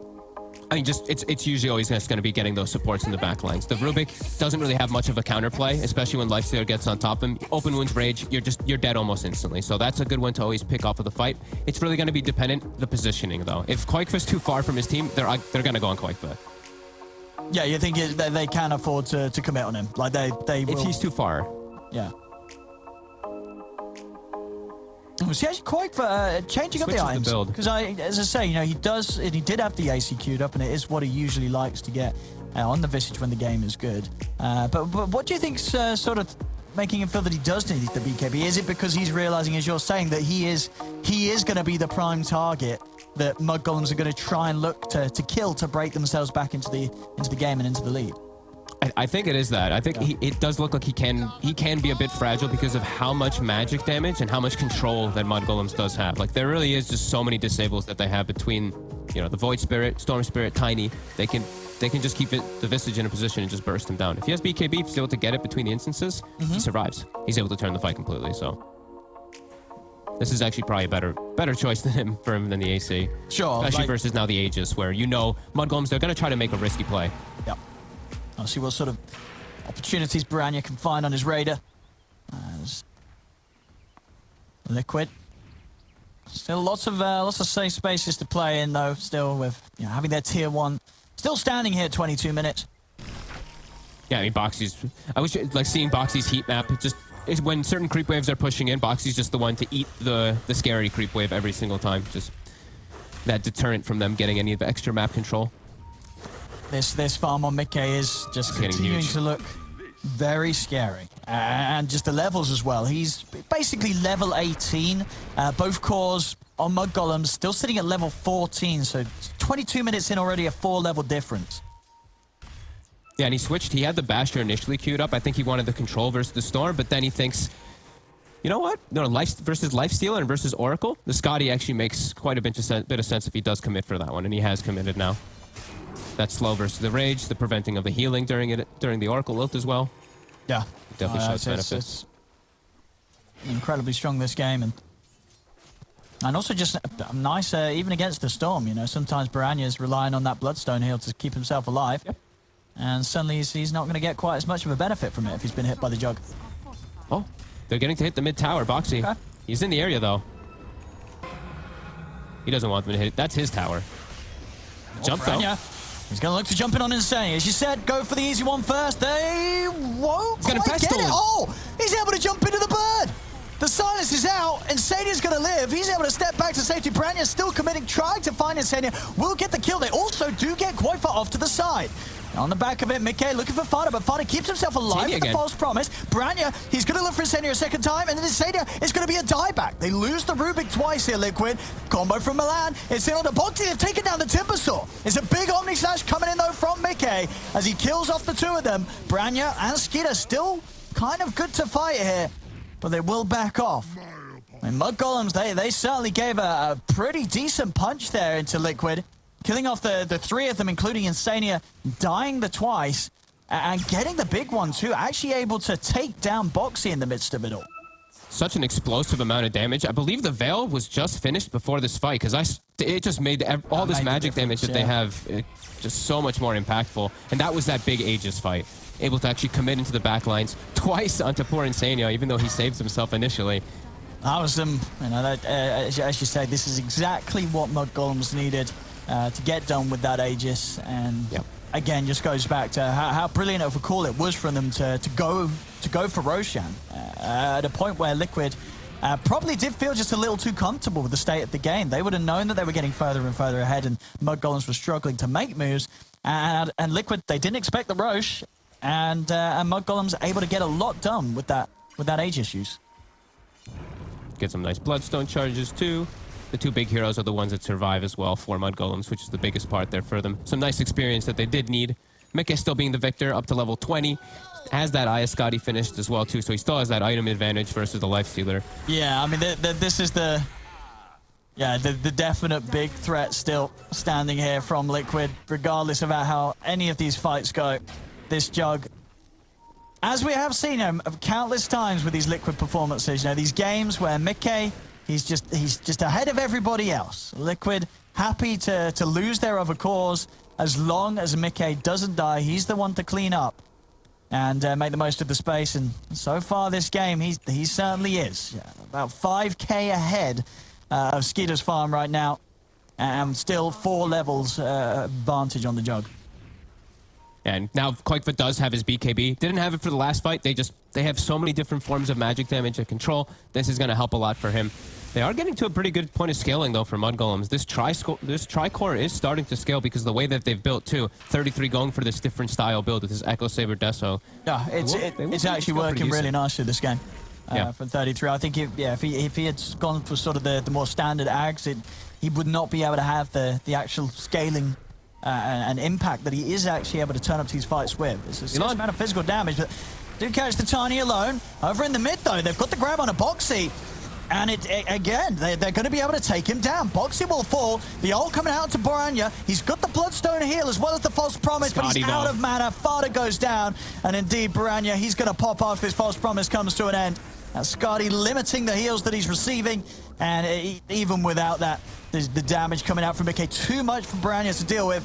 As things are back to business for Liquid, they're able to express their dominance and their lead that they have built up and how powerful Mickey is right now. They take the team fight. They're going to just run down mid, knowing very well that Mickey is not going to be threatened by much the mudgolems can come to this defense with. And Boxy, I mean, that's his job, right? Eat those spells, die for Mickey to come in and clean up. So They do lose him, but either way, Liquid very happy about that. They can finally get aggressive on this side. New neutral items available. See which ones they get. Yeah, I'll be interested to see where sort of 33 goes after this Echo Saber Deso, because this physical damage it's absolutely making all the difference when it comes to being able to kill Boxy. Like, without this build, they don't kill the Timbersaw. So you had to get the defensive Yules just because of the silences. You know, the Earth Spirit's starting to get those levels built up. The silence is pretty frustrating for him. So he did have to get that. But yeah, I'm also curious to see what he does go for here. It's very different. I haven't seen this type of build before on a Void Spirit. Oh, we'll see here. Tiger, he's able to get the roll, and he gets the silencing onto the two of them. Milan getting pulled back by the Stolen Remnant over to the side. They found Fada. They isolate the Oracle and take him down. BKB popped by Quakefor, but Skeeter, he's chasing. The bash is in. Quakefor will fall. But now Skeeter, he's without a rage. Liquid turn onto him, roll in with Tiger's stun and silence. As Skeeter falls for it. I mean, and again, we're seeing, you know, mudgolems, they are able to focus and take down one of the cores, but still just the overall difference in progression and the fact that Liquid's heroes are an item ahead. I mean, in Mikkei's case, he's sort of 2 items ahead of the carries of Mudgolems. It's still very hard for them to ever really come out on top overall. Liquid, they just clean up, even with one of them dying at the beginning. And Mudgolems, they're slipping up a bit too here with these mistakes. They didn't have everybody in there for that invasive play either. Liquid, they just outnumbered them because it's right next to their side of the map. Storm wasn't anywhere near. Yeah, they're having a tough time going for these invasive plays versus Liquid versus this insanely farmed Jug. And I mean, that was without Omni Slash. Omni Slash is back up. He's about to have Butterfly finish too. Milan. I mean, how do they beat this Jug? How do they do it? They're going to try Piranha. He's rolled straight in. Oh my goodness, he's dead. Oh, he rolls in. He didn't use the BKB. He just got lifted. He just spent the gold for it. And he didn't have the TP either, right? Did he try and do the TP? No, I think he just TP. Yeah, not quite sure what the plan was there from him. Jump. They got Mickey. They got Mickey. Can they get Boxy as well? They're turning over to him. They're going to get Boxy too by the looks of it with these bashes. They get Boxy too. Jump over as well. Look at the Tiger. They're able to trip him up on the attempt to roll out Yule Scepter into the Remnant. They're going to have the damage to take down another. It doesn't matter. The Piranha throws his life away. That was all part of the plan. A very weird, twisted plan of Piranha go in and feed. It works out. Liquid feel confident to stick around, and they actually find the window to somehow burst Mickey. This 2600 HP Jug. They're able to kill him, folk. The amount of damage that 33 is able to do, they throw the veil out, and just it's all this pop damage that he's doing. Everything explodes at the same time. He's controlled during all of it, and it's 3,000 damage instantly during a toss combo because of all this. No, that is incredibly excellent impressive stuff from the voice, bro. Any other offlane hero with any other build, I don't think would be having the impact he is right now. You know, you can't understate just how much of a difference it is just having a Desolator on your side. You know, especially when you have a hero like the Lifestealer just being able to lock down onto a target and take them out. It's making all the difference, and it's absolutely keeping Mudgolems with a very good chance in this game. They get the catch straight in. They're catching Liquid off guard when they're not fully respawned. Liquid did peek out there to try to get some information, but picked off, and now a BKB charge for Quakefor used. Mudgolems punching back strong here. That's a big decent hit. Fest plays. And yeah, just going to show that Mickey is, as farmed as he isn't actually untouchable. They can kill this Jug, despite him being multiple items ahead of any of their own. Yeah, they just have to be more aware of it. I just think that it hit them completely off guard. It just was not something they expected at all. They have to be able to get the glimmers, all these protective items onto him. And now, I mean, Roche does respawn. It's Liquid. up. I feel like they have to contest this. They can't let Mudgolems get this. Whoa. Piranha just spent all his mana and zipped out. What was he zipping for? He almost died for it, though. He zipped right in front of them with 0 mana. Why did he zip over to the mid lane? What was he trying to do? He's got to reset, go back to base, and that will mean that they can't sort of safely commit for the Roche anymore. Despite nearly bringing it down to half HP, they've got to wait for Piranha to refuel and walk his way back out here. They still have this ward on the high ground, though. Mudgolems, they see everything. 33. It's going to charge in. They're looking for Mickey. This time, Mickey's able to get the Blade Fury off. Telekinesis up onto Milan. Milan's going to fall. False Promise, keeping 33 safe. He's going to be able to jump down from the high ground in a little bit. He's out of there. He'll back off. The chase is going to be on though from Liquid. Roll forward. They're on to Fada. Buyback comes out from Milan. Fada won't be able to save himself though. Also has buyback available if they do want to commit and stop Liquid from getting the Rosh themselves. As Liquid, they're into the pit now. I mean, mudgolems, they'll still want to contest this. The Infest is ready again. And the Aghanim's is done also. 33 full committed on the purchase. Okay. And that AoE silence could certainly catch Liquid off guard. See if they can time it, though. As Liquid, they're getting, he's going to try for the jump in. They get the kill, but Mickey is able to pick up the Aegis. Instantly with the silence down onto 33, he'll fall. Skeeter's been left in the pits. A big Omni Slash from Mickey cuts down the Lifestealer. A solid attempt there from 33 to make the steal happen. But Mickey just a little too fast on his fingers, picking up the Aegis before mudgolems could do so, despite mudgolems being the ones to actually find that last hit on Rosh. That's not what they're after there. They're still losing the Aegis to Jug. They're pretty much the worst situation for mudgolems. Yeah. Just Mickey too quick with his fingers there, gets the Omni Slash, and they actually ditched Skeeter pretty hard in the pit there. He had the cheese, but wasn't able to get it off. He has buyback. He might be forced to use it. They're committing for the base. Yeah, they're looking to try and end this now, Liquid. Fortification will come up. See how much hesitation that will give them. They want to at least, force Skeeter to pot that buyback. But 33 himself, after that Axe purchase, not having the money to come back in, so he's out for 30. They're going to look to zip in. Look at the backlines. Branya's going to go on to Insania. Jump out for the lifesteal. Looking to take him down straight away. Milan's in with a big avalanche. Insania, he's able to get out with the Glimmer. False promise. Used on Branya to keep him alive. Telekinesis from Insania stops Branya from being able to chase down the Rubik. The stun controls there from Tiger. Branya, he's been locked down. He's still trying to finish this Rubik, but Branya's so low. He's ticking down to the Spirit Vessel, tries for the TP out, but Boxy's in with the Timber Chain, takes him out, 4 dead. A buyback will come out from Branya. He's desperately trying to hold this, but the Ancient is falling. Tiger and Mickey just looking to close it. 33's back in action, jumps in with the silence, catches Koifa. Branya will be able to find it. They've got fortification. It's keeping the Ancient alive. Branya, he's getting low. They've got the silence onto him. Mickey and Tiger trying to ignore it. They're looking to end it, and they'll be able to do so. Liquid will close up game 1. With a great style. They really did tick all the boxes in this game. It did feel like they knew how to exercise this early game and just have Boxy in all the risky positions, so he can't really die. They have to commit too much to kill him. They also had a great read the whole time of when mudgolems was looking to set up around the map. That was very impressive from Liquid, the way they constricted the map, and just it felt like mudgolems had this pressure on them the whole game that they had to try to slow down Mickey because of how farmed he was getting. They did. You could feel that pressure that was on mudgolems. Still able to come in with some solid moves whilst behind and doing things that it didn't look like they would be able to do so, but definitely with the drafts in mind, a much harder game for mudgolems to pull together whilst they were consistently behind this insanely farmed Mickey Jug. But there we go, ladies and gentlemen, Liquid will be able to take down mudgolems here with this game 1. Don't go anywhere though, as we'll find out what happens as the series continues very shortly.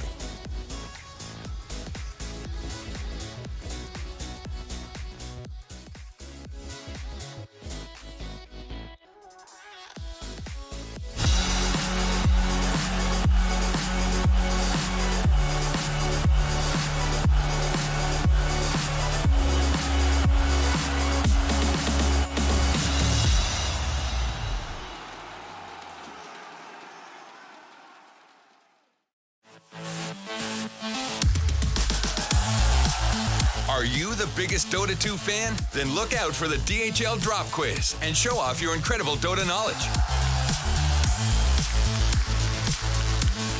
Reply with the right answer in Twitch chat and track your position on our live leaderboard.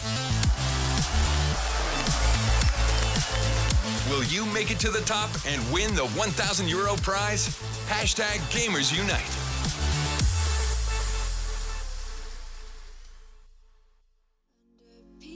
Yellow skies, dreaming big and aiming high. Name the clouds passing by, wishing we run away. All we need is our passports, baby. Leave the rest in our troubled minds. Let us go down in laughter, baby. Trying to figure out what we're after. We never heading back until we're older. We couldn't care no more, not any longer. Under peach yellow skies, we keep on searching, but we will never know what we're after.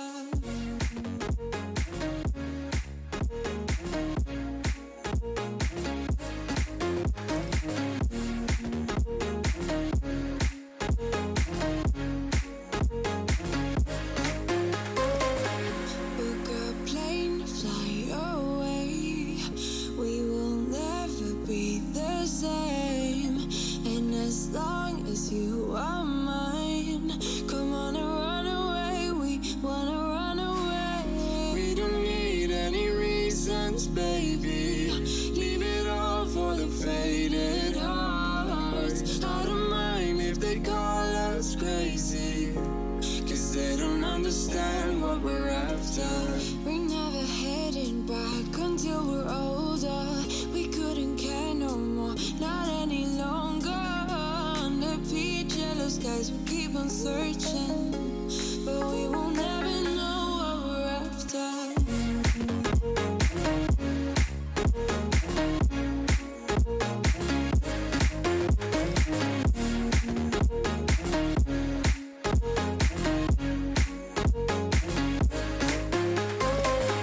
We're no kids no more. I need to feel alive in this dreadful town. I'm running out of time, and as long as you're mine, I wanna run away. We're never heading back until we're older. We couldn't care no more, not any longer. Under peach yellow skies, we keep on searching, but we will never know what we're after.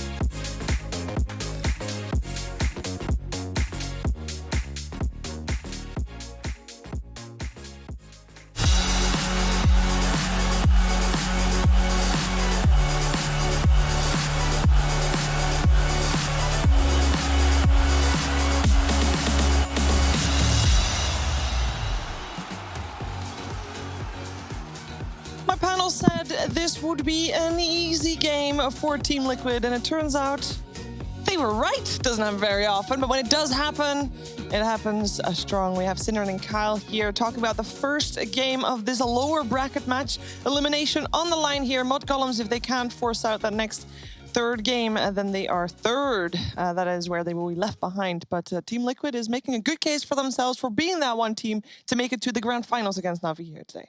Tomorrow. So basically in this game, they're playing kind of the strategy that we were talking about, right? They're trying to hit this timing in the mid game. They did it a little bit later than I expected, but it looked great regardless. I felt like they slowed the game down a little bit just because they did so on the laning phase. Things were going well for them. Mid-game's like, look, I've got this, 15-minute Manta. I'll just go back for a Battle Fury. I'll secure my advantage on this Lifestealer. They weren't in a rush. I think Storm ends the game with a Bloodstone. And, I mean, you are picking Storm into William Blitz Lee. Storm Spirit TV. You think he doesn't know how to play against Storm? They're all tanky, they're all fat, and Born, it doesn't matter what his game, he doesn't deal damage. I think that's a really good point about the game of how Liquid's entire strategy works is that all three of their cores are so hard commitment to kill, right? You see this example here. I feel like they have to do something. Boxy's hitting their mid tower. They try to start on him. They quickly realize, all right, we don't have enough in the tank. Back off. They get a kill. They get the tower. And Liquid's just...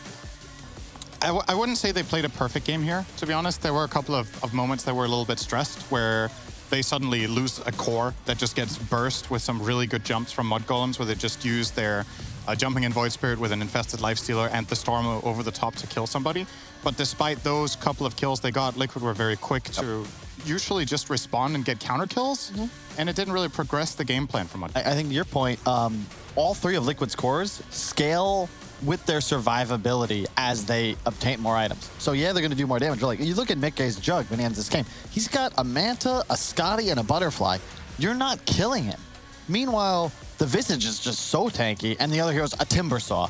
So when you have a Storm and you have a Void Spirit who typically just aren't really scaling, like, they're not dealing more damage. Storm Spirit specifically, you have big peaks on maybe your third item and level 25, but you're spell damage focused. So when you go up against a lineup like this, look at the team fight item stack. Look at the survivability the squad has. The Greaves on the Timbersaw. You got a Vessel as well. Koifa went for, I think, he had Drum's Pipe Up around the same time the Jug hit Manta. So their items are just so much more effective, and their team is so powerful. They're so strong. You just don't have damage.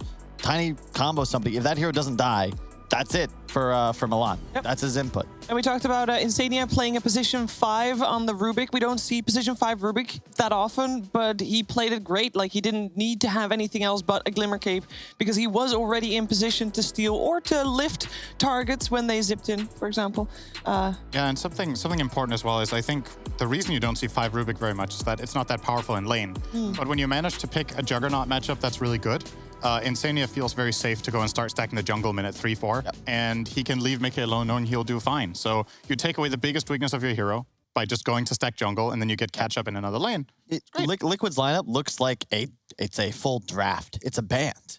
It's beautiful symphony, right? Yep, it's almost like they practiced. Void Spirit, I get the reasoning behind the pick, but anytime I see a hero... Which instrument were they lacking, Kyle?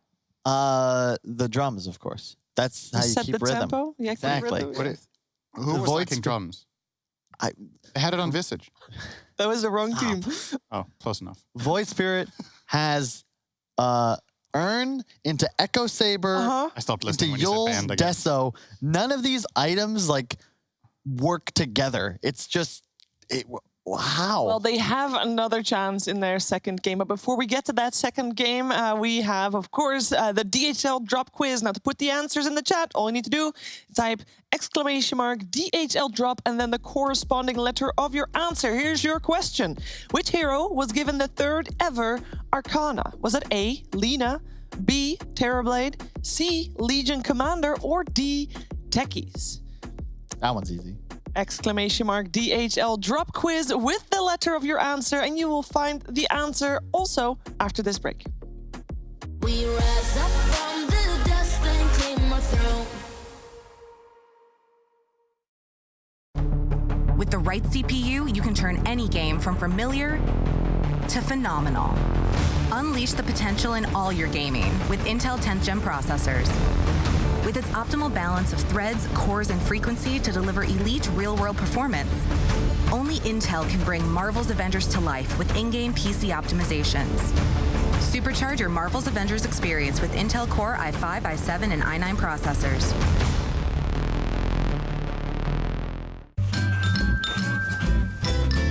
You ready? Huh? Hey, he's a good boy, huh? You ready? Huh?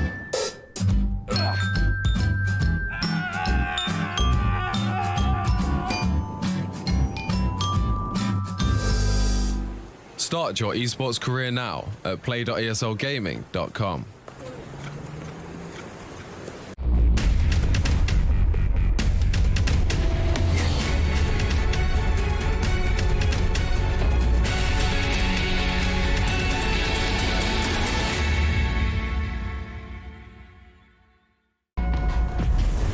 Multiple witnesses have reported mysterious shadow sightings all around the city.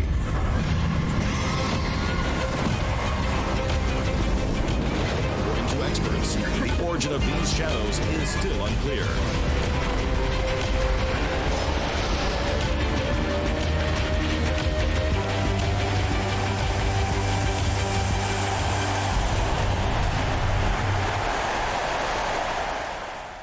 Your favorites will play soon. You hope for the win.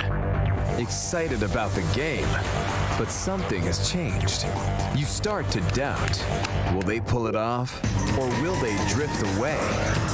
You pull yourself together because you're sure they're revved up to win. You know they've prepared. They've picked the right course. And even when there's no chances, you believe they will win. GG Bet. Be excited. Come on.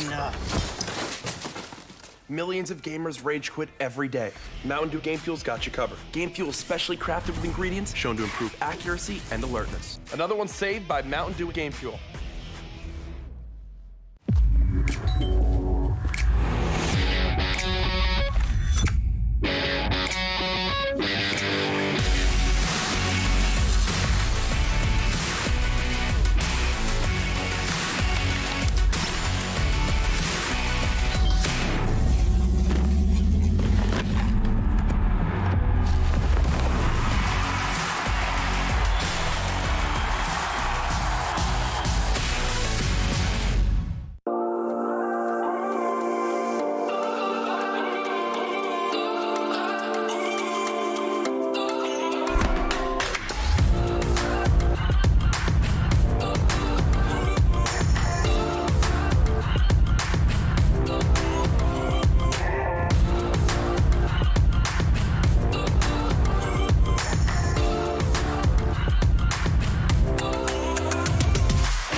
Bitburger 0.0. Isotonic, containing vitamins, and with non-alcoholic freshness. Bitburger 0.0, always a bit more refreshed.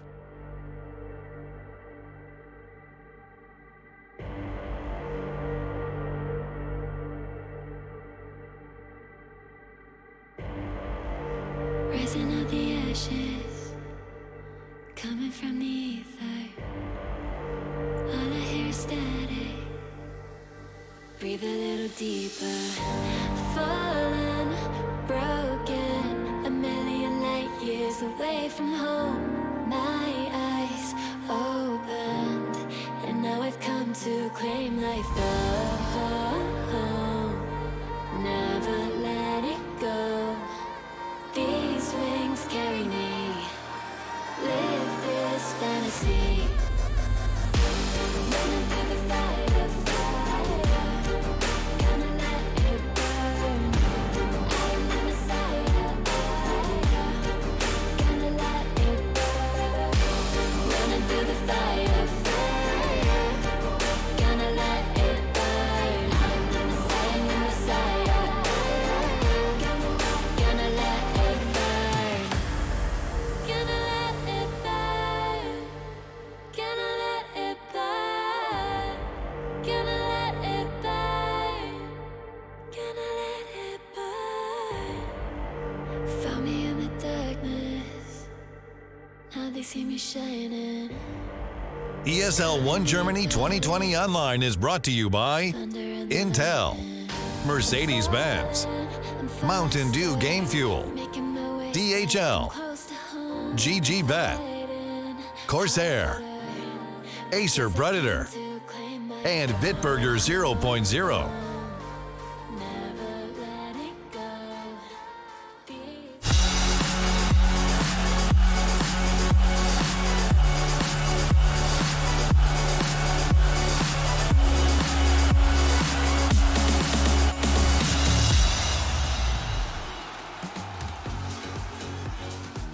Team Liquid is one game away from punching their ticket to the grand finals.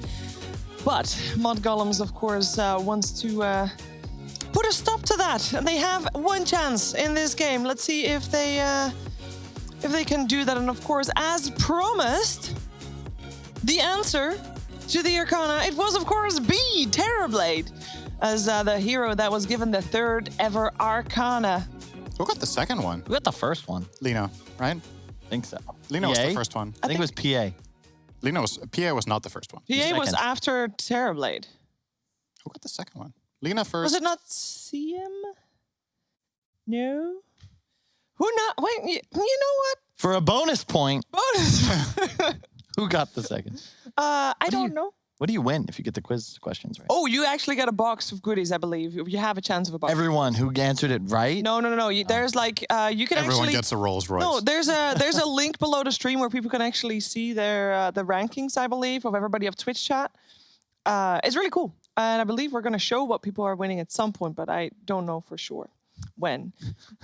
Well, we're changing the box. I'm going to go through it first, see if there's anything good in there, and then we'll give the rest to you. Then there will be nothing left because there's only good stuff in there. You know, also is good stuff. Drafts. Drafts are good stuff. We're going to find out if mudgolems can draft some good stuff against Team Liquid to force out that third game of the series here.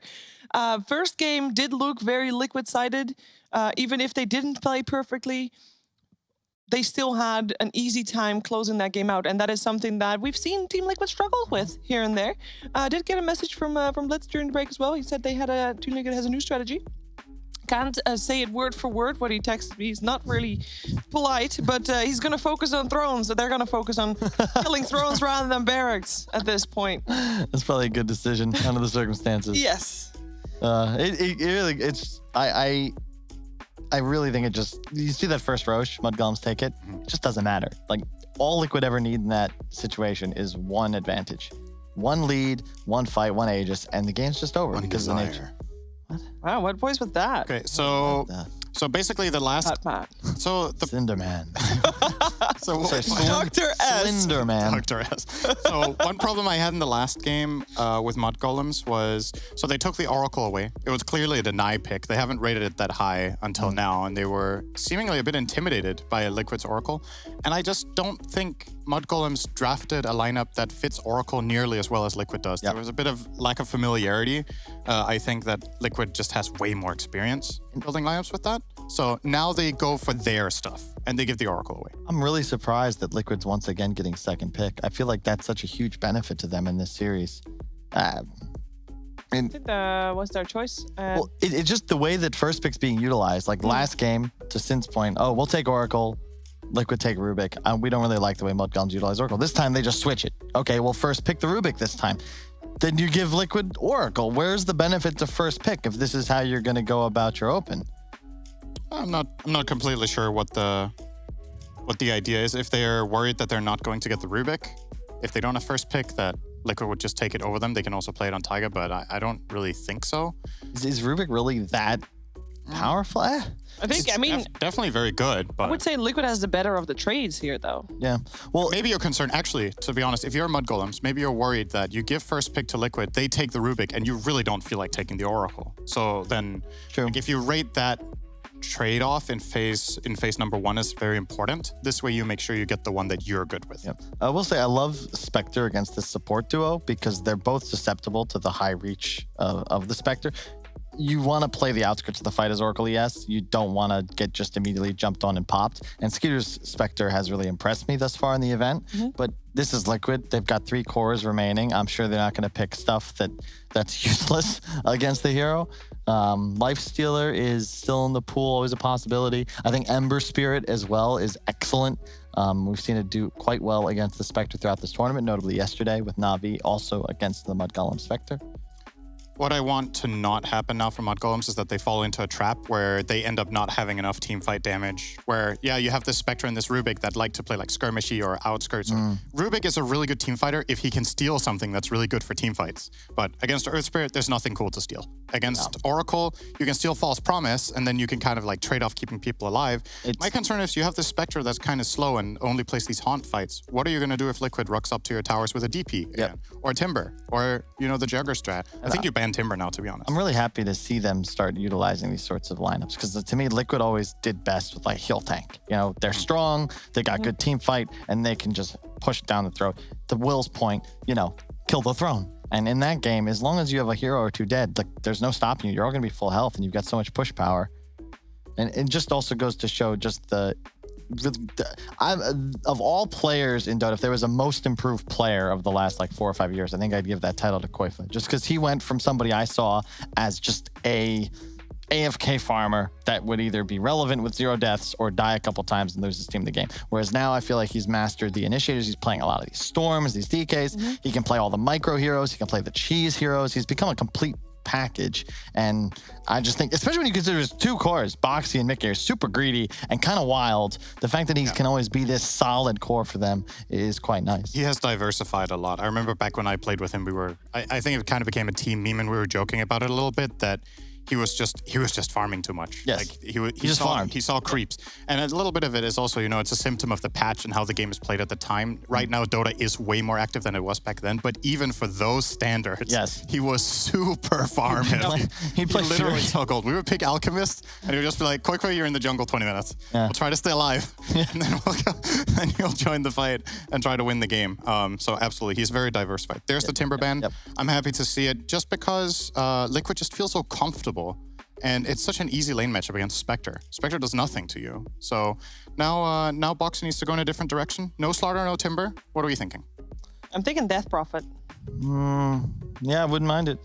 Wait, you thinking you're cheating? Or had you seen it already? It was already on the screen for you as well. Come on, keep up. It's super good against the Spectre. You want to have some sort of self-sustain, and it's my favorite hero to combo with an Oracle because you keep him alive. As long as the drains go off during the duration of the False Promise, DP will live. Yeah. And it's also, this was my favorite combination to use back in Limp Z-Freak days because you kill mid. It's so easy to kill mid with these 2 heroes, and there's just a ton of natural synergy.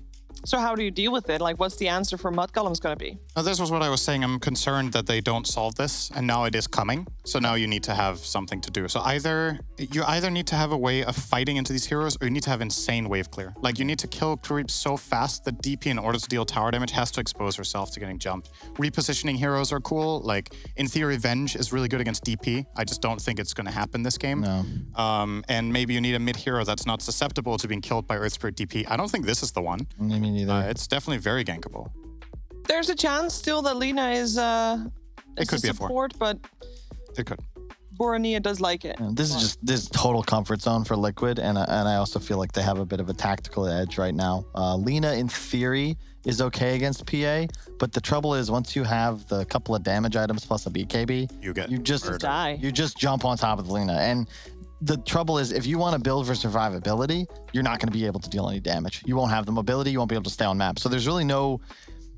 The only way a core Lina, it turns the core Lina, much like we discussed in the Storm yesterday, I think also picked up by mudgolems, it turns the hero into a quap puck in terms of win condition. You can't die more than twice. You need to take over the game, take over the map, be an item ahead, and always be offensive. The moment the BKB PA jumps you, doesn't matter how far ahead you are, you get slapped. Yeah, Lina likes this matchup for 20 minutes and then she hates it for the rest of the game, basically. Like when PA has Deso BKB, it's just, there isn't that much you can do. You can try to go a Shiva's route to stay alive. Maybe you have like Yule Shivas or whatever. Some Linas will go that, but it doesn't really feel great. It's kind of a necessity rather than a desire to pick it in the game. Love this pick though. I think it's some of the direction that I would like to see from mudgolems. It gives them that team fight with the Tide. It's a good lane matchup into PA. And it's somebody that can try to defend their towers, right? It's somebody who can stand there so that the creep wave dies and then DP has to think twice. This live just reminds me of Zhao 8, ROTK Dota, back when they were actually playing and captains of their lineups. The Spectre Tide is just a staple of Chinese Dota throughout most of the last decade. However, against the speed of Liquid's play style, I am a little concerned. Consider that if either one of these cores have their ult on cooldown, you're not really looking to take fights, and you've just increased the benefit of buying BKB on all of Liquid's cores, which they already were going to do. Now you just wait for this timing before you really start to take any 5-on-5s. Yeah, let's see if mudgolems is going to remove the Magnus again from the pool. We are most likely looking for a boxy hero on the side of Team Liquid. You could play side lane DP. It's good this game. It's good against both Spectre and Tide, so you can go to either side lane and have a great time. Yeah. I love when my side lane hero in the draft doesn't care about his matchup. It gives you so much freedom. If you're playing, like, let's say you pick a Bat Rider and both the enemy off lane and safe lane are bad against you, you feel like a god in the game. Like, it doesn't matter where you It's also really good here because we saw it in the previous game. Like, what would a Rubik Spectre lane do against the DP? It's also the ideal hero to put in the off lane with somebody like an Earth Spirit because you can be there, secure the couple of levels, and then go. Go away. Exactly. And DP is going to be just fine 1-on-2. You want to bring a third hero down? Sure, you can kill me, but that's not really high EV for the side of mudgolems. So already I think Liquid have a really nice edge in the draft right now because they still have that flex pick. Again, they have overall last pick for the second game in a row, and I think they're in a perfect setup to really utilize that, to give them the laning that they need to take another big mid-game advantage. Oh, it's a bristleback coming out from mudgolems here as their last Don't you just Viper? Is Viper in the pool? Viper is in my the pool. God. You can break every core. It's too much value. Oh, that's actually crazy. It's so value. Now the Toxin is really good this game. The question is if it's too much of the same, like having Viper, DP, and Oracle together like that, if you're a little bit too much in that direction. 5 passives. But yeah. Every hero can be broken. It is really good. Like, Nether Toxin is absolutely great. Usually when you pick Viper, you want something that keeps them in the Nether Toxin. You don't have many stuns. You have the Earth Spirit only to kind of stun one guy. Something I could see from Liquid being more interesting here is if they want to pick Boxy, another hero, we're speculating DP could be offlane, but there's still the possibility that it's not. Something like Sand King could be a possibility. It's a way of getting into fights. You set up the DP as well as the PA for success. He can buy the tank items the team needs. He has good side lane matchups. Spectre and Tide are great, both great for Sand King. I think when you see the Bristle, now that it could be Tide support, I guess. But with Bristle offlane, I think it's a possibility at the very least because the Lina could just be mid. But otherwise, it's Lina Rubik supports Bristleback mid, and DP is very strong in that matchup. It's Invoker as the last pick coming out for Team Liquid. They're very mono-dependent on mudgolems. Quaswex. Yeah. is definitely potent here. Yep. They needed control. It solidifies their team fight skirmisher. And I think that that's the sort of pace you want to play with. You don't want to take massive engagements. You want a hero that can counter-initiate, bait the Ravage, bait the Haunt, then turn things around, and also be able to split push, play the map, get for pickoffs, not big 5-on-5s. Question. Yes. Is Boxy Invoker? Is he? Yeah, it is a Boxy Invoker. It's a Koikfa Death Prophet. Is he going to go on the offlane with that, or will they switch around? I think he's going mid with the Invoker. I think And Boxy's then- just going to play Invoker mid. I don't think so. I think it's offline. This is, you may not have seen it, but in the legend that is NA Dota, there's a man named MSS who plays both 3 and 4 Invoker, and it owns. And if anybody can follow up, it's going to be Boxy. I do want to have one small follow-up question then, but isn't an Invoker offlane going to put the Earth Spirit also having to be offlane all the time? Because we want that Earth Spirit to rotate. Yes, that's my concern. I think it locks Invoker or Earth Spirit a bit too much if you put it there. And I don't think the mid matchup is bad for Invoker. Like, what's he going to play against? He can do fine against those. He's probably going to play against Lina because Bornea is playing knows? Lina. Fata is playing the Bristle, by the way. It's What? interesting heroes all around. Let's find out how this second game is going to play out with OD Pixel and Fogged.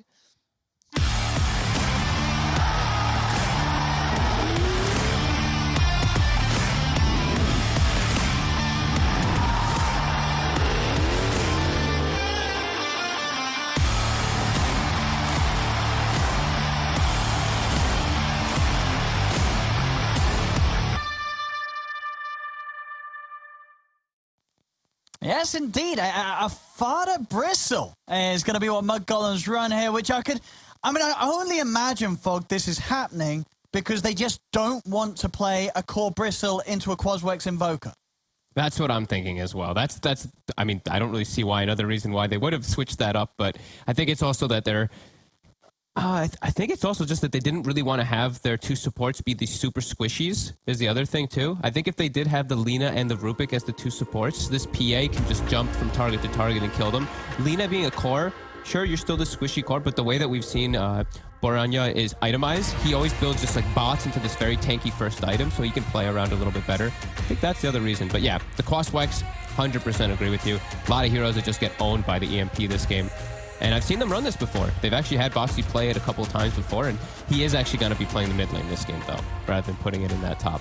It's too good of a side lane Death Prophet game versus a 5-position Bristleback. You now have the best. You have such a fantastic target to Spirit Siphon in lane always, and you get free stick charges the whole lane. Yeah, this is going to be very peculiar to see how this works out. And if it does for mudgolems, I mean, no doubt about it, mudgolems drafts... I mean, ever since the Secret Series onwards, they have been coming in with very different approaches to the game, right? There's no doubt about it. Mudgolems, they're doing things that nobody else is doing right now. Yeah, I mean, I'm really curious to see what Fada's idea with this Bristleback is going to be as the 5 position. Because I really feel like, especially up top, he's just going to give them free stick charges the whole time. I mean, he's going to go Goo or something level 1 maybe and just go but for mate, that level type of 1 rest passive play, and you don't give away any stick charges. Yeah, good one. I was like, wait, what are you talking about? They're just tripping me up with even that. No, it's definitely going to be weird. I'm really curious to see what it's going to do in the game because... Yeah. I mean, I don't really see it having great effect versus a lot of the heroes. Like, let's say come mid-game and all that. Let's say when we get past the laning phase, what the hell is Bristleback really going to do? I feel like it's just going to give a target for Koikfa to Spirit Siphon in every team fight. Yeah. I'm trying to think of what other things he's going to be able to do for it. I mean, he's going to be able to provide some minus armor and stuff, and on top of it, I'm just really not sure what it's going to do. I mean, that really is. We'll see. We'll find out. He's going to have a bit of slow and minus armor. He's going to be able to slow and reduce armor of people. He's going to be a support that's maybe a little harder to kill, but as a support, he's going to be under-leveled, so... I will see. I mean, Fada's come up with some crazy stuff. Some of it's worked out brilliantly, and some of it has not worked out. So, we'll see which way this one swings. I mean, I'm so curious to see this all play. I mean, I look at Liquid's lineup, and I'm like, damn, this is a very strong Liquid draft. It's all across the board. It hits every box. They're a little bit lacking on frontline, right? They don't have that tanky frontline for themselves. They have the Death Prophet who can pseudo build items to become that frontline. So at least they have that. And they've got the Oracle to back the DP up, right? So exactly. The Oracle can enable one of these heroes to be very aggressive in the fights.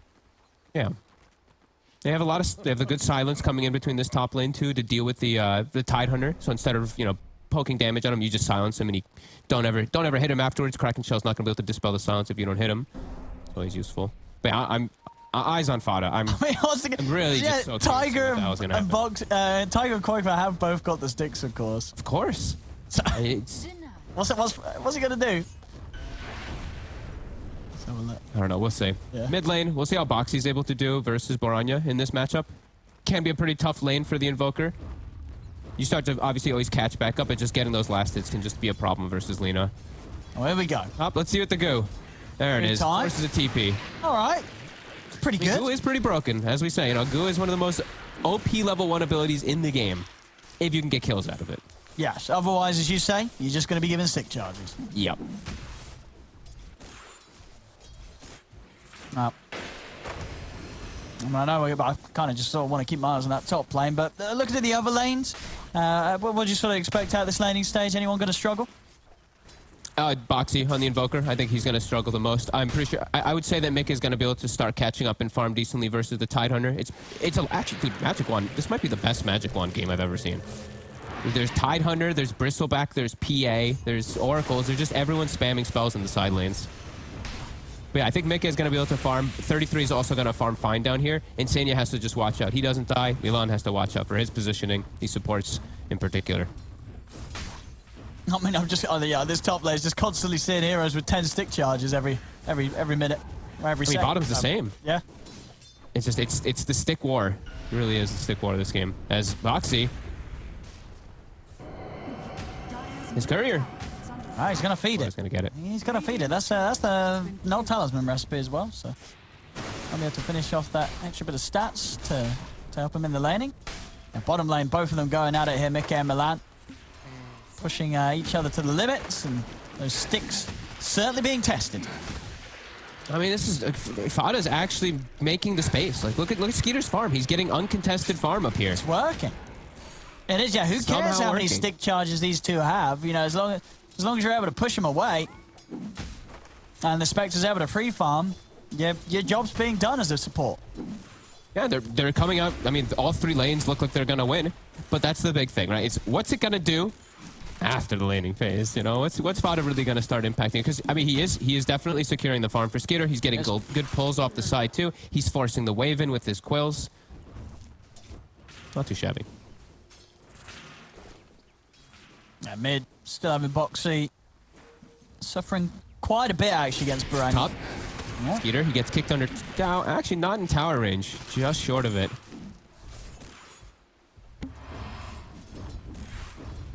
Salve's out. Actually, wait, I just heard a double salve. I did too. I definitely heard a double salve. Who salved? Was it one of mudgolems as well? I think Fada might have salved. Maybe and it got counted. Skeeter, they're going for him again. The kickback. They've got the siphon. They've got a second siphon if they want to use it too. They're gonna use it. Should have this with the crit swarm. They do. Liquid getting first blood on Skeeter, despite Skeeter getting all that farm. Liquid still very much having the tools to kill this Spectre. And even though Fada, he may be able to spam them with quills and give some space, he can't stop them from getting aggressive, as again, now they're looking for Fada. Dead as well there, by the looks of it. Yeah, he certainly is. This level 2 Bristol can't do much other than run around. He'll make him work for it, though, and the dagger's going to come in. This is going to be another kill for this top lane. 2 kills for Quakefer early on in this lane. This is the weirdest lane I've ever seen, but I love it. Seeing Insania getting quite a lot of pulls off down bottom, so experience. They are leading in experience a little bit on the side of Liquid down bottom because of all these pulls, but because it's a Rubik and a Tidehunter, they're able to always take those and get their spam off too. 33. Look at the item he's queuing up this game. We've seen this a few times, I feel like, from some of these players. Just they lack some tower push with their lineup. Yeah, just buy a Meteor Hammer. Okay. Yeah. I mean, it wasn't on a tide, was it? There was some of a...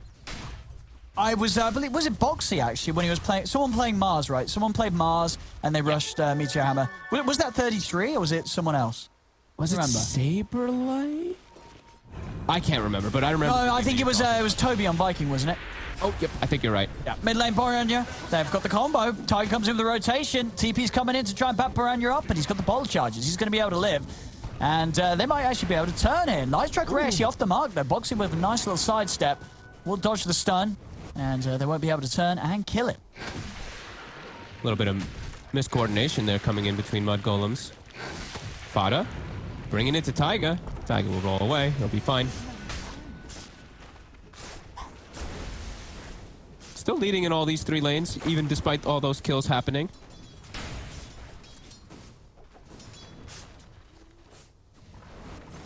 I'll be very intrigued, yeah, the 30... The one thing that I am a little worried about, though, about the Meteor Hammer, if I'm honest with you, is the fact that you are doing it against a Quasworks Invoker, right? And already your mana pool's not great, and it costs 125 mana to use the Meteor Hammer, so you're already working with very minimal mana, and you're sort of adding something else in the mix to try and utilize it. It could get a little bit tricky for 33 against the MPs. It's good. It is good stats, though. It does give you good stats and mana regen and stuff like that. That's why people do like it so much. Skeeter, again, Fada, he moved away from the lane for a moment. They're going to use multiple Siphon charges to try to go for this kill. Koikfa actually committing the 3rd one. He's got a mango, so he's got that extra bit of burst. As they roll in, Crypt Swarm out, they'll do the job. Skeeter's down. Towhead's coming in onto Tiger. He'll fall it. And already with the TP out, Koikfa's able to get back to base, reset. They're doing a good job of killing the Spectre early on. 2 times now they've been able to push him out of that lane. Yeah, getting Koikfa very nicely enabled, almost up to level 6 on this Death Prophet. The Spectre's farm is still pretty decent. He's only slightly slowed down behind the PA because of those deaths. But yeah, Koikfa getting levels, getting farm. And then they forced the TP rotation too. They forced the movement from the Rubik. They can't actually punish 33 at all because of the build. He's gone the 1-3-1 build, fully survivable. Raindrop, 20 wands, and a raindrop. I just said raindrop twice. Perseverance, 20 wand, and a raindrop. Yeah, he's as you say, basically unkillable down here, unless they get some big rotation from Boxy or Koikfa.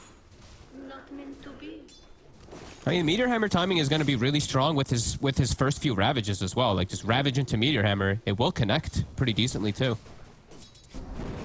And he's got it done already, so. All right, yeah, we'll see if we can set something up with that, as you say. Mid lane.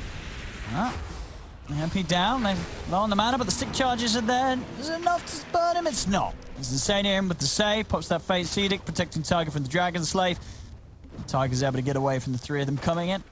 Another messed up combo coming out from Mudgolems, though. The lift into stun off the mark for a 2nd time. Milan and Bora just not having the same coordination as usual.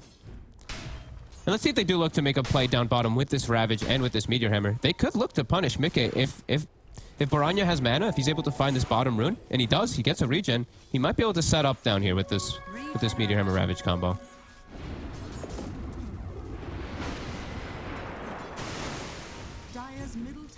He actually catches Mikke too, so a lot of harassment going on to him. He's gonna start getting pushed out of the wave.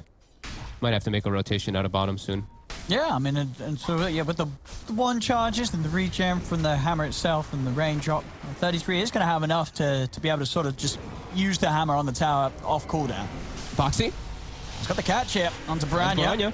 Anyone else coming over? He's able to sidestep the light strike array. Boranya's got the movement speed ahead up to the high ground. Up behind the tower, Koikfa's in, but the Ravage is out. Meteor Hammer's going to come crashing down as well on top of the telekinesis. It's working. Meteor Hammer Tide coming in big as 33 stops Koikfa from getting aggressive with the Exorcism. First Ravage usage to defend the tower too, and to match that Exorcism. And protect very Skeeter. much worth. Yeah. Slowing down what Koikfa's able to enforce in terms of pressure across the map.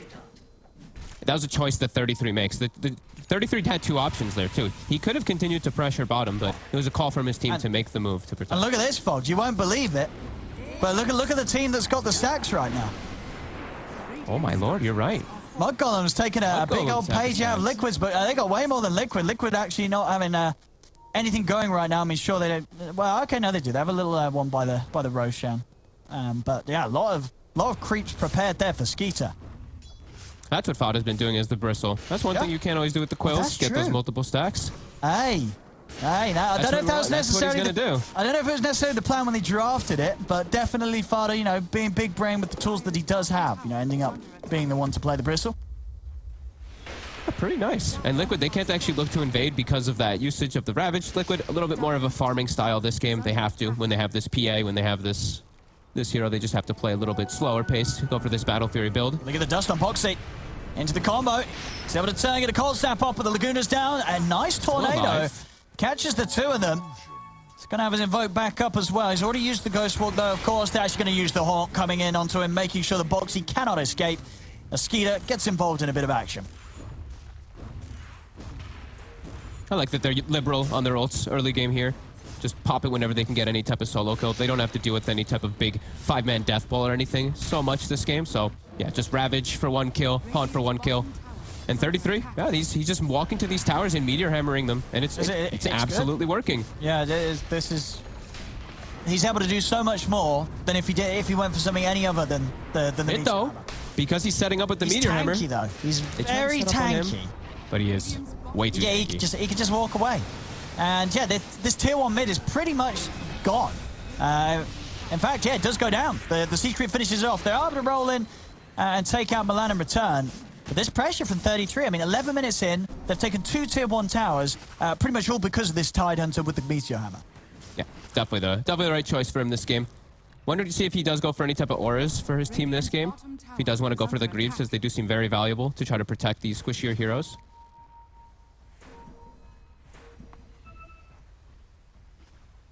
And he just needs more mana pool, really, as we said. You know, they're playing into the Quaswex Invoker, so any arcane boots, they're never a bad purchase this game. Mid Fada. Will go down.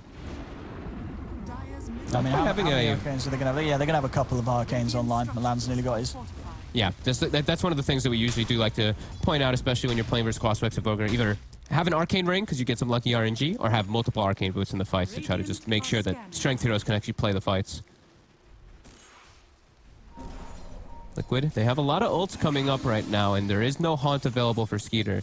Skeeter's getting some nice time to farm a huge stack right now in the Ancients. Liquid gonna pressure during this. Yeah, Fada has, I think for the most part, has been Fada making most of these stacks, but he's made a lot of gold here for this Spectre. The Skeeter still a little bit behind Mickey, but these stacks should help him keep back up. Mickey's progress as he's just about one sword away from having the Battle Fury, so of course going to be a very good timing on the Battle Fury still. And he does have quite a bit of enabling for himself too. Like we said, he has the Oracle, of course. There's always going to be the alacrity in the later stages for this PA. Spectre, he will probably get some itemization from his teammates to buff him too. I'm going to turn with the combo on him, but the false promise will come out. And will immediately nullify the damage done from that Laguna. That's how we're seeing from Baranya's farm. Yeah, he's going for, as I said, I think we've seen this from him before, the bots into Bloodstone. Radiant's bottom tower is under he really likes Bloodstone as an item on these int cores. And he makes it work though. That's the crucial thing. The other time we did see him play Lina with the bots, he did go for Lincolns, but he was versus like Bat Rider and all these just single target initiations onto him. Yeah. He always just wants survivability in the fights rather than just some explosive like Yules and just your combos there. He always likes having just this increased potential inside of the fights to be able to constantly keep going. Yeah, no, that just the plus 425 health makes all the difference, and a little bit of magic resist. It does mean that even if it gets jumped, he's going to have the HP to probably survive any sort of initial burst at this early stage and be able to drop a stun down and be able to run away. It really does give you so many different elements. Like it gives you your spell amp, your magic resist, your health. It gives you everything pretty much that you do want as this Lina. It used to be a build, of course, on like Lina for a long time, just the Bloodstone Rush, but now it's starting to get popularized again. Now they're looking to invade. Ults are back up. Haunt is ready.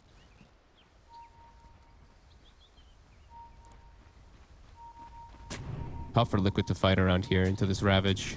Pretty much impossible. Liquid just wants to play this game, sit back and farm, let the PA get the BKB, let him get the Battle Fury before they actually look into get any straight head-on fights versus this Mudgolems draft. Radiant's courier has been killed. BKB is really going to be the name of the game for Liquid before they look for fights. I kind of want to see like everyone pick it up on their team. Yeah, I mean, always so good versus Tide. Yeah, Mickey for sure. I'd be very surprised if he doesn't go for it immediately after the Battle Fury. Yeah, I mean, maybe if he's feeling like he's not getting pressured at all in the game, he might still go for his Deso build. Okay. But it's really going to be about the timing with their two cores of the BKBs, the Death Prophet as well as the Phantom Assassin. That's when they're really going to look to start fighting on Liquid. I mean, yeah, I guess because he does have the backup of Insania. Exactly. There's always, there's always the argument to not feel too pressured to buy the defensive items. If you believe. Yeah, they're not forcing the issues. They're chilling back, letting mudgolems come at them now for the time being. We'll set up onto mid. TP reaction coming in from mudgolems. See how much damage Liquid can get done to this tower. 33's walking over with the Ravage available. Starting to punch into Quake for a little bit. Getting a little low, but Insania has got False Promise at the ready. So won't fully commit onto him. It's hard for Liquid to push into this with 33 being around and also having the completed mechanism. Tough to push into Rubik and Lina usually as well too, especially when you have your own heroes as pushers. Milan can get some very nice steals this game. He has one of the better ones right now already with the Crypt Swarm. He's got the double nuke that he can catch. He can catch Koiko off guard. He's still fairly squishy in this game. The farm about that time though. Yeah, Mickey farming. Mickey, yeah, they're both getting equal amounts of space and doing just about the same with it right now. He is going for the Deso. He's got it queued up at the moment. Yeah, you're right. They're not really forcing too much. He doesn't feel the need for the BKB at the moment. Sure. He can still just get away with the farm.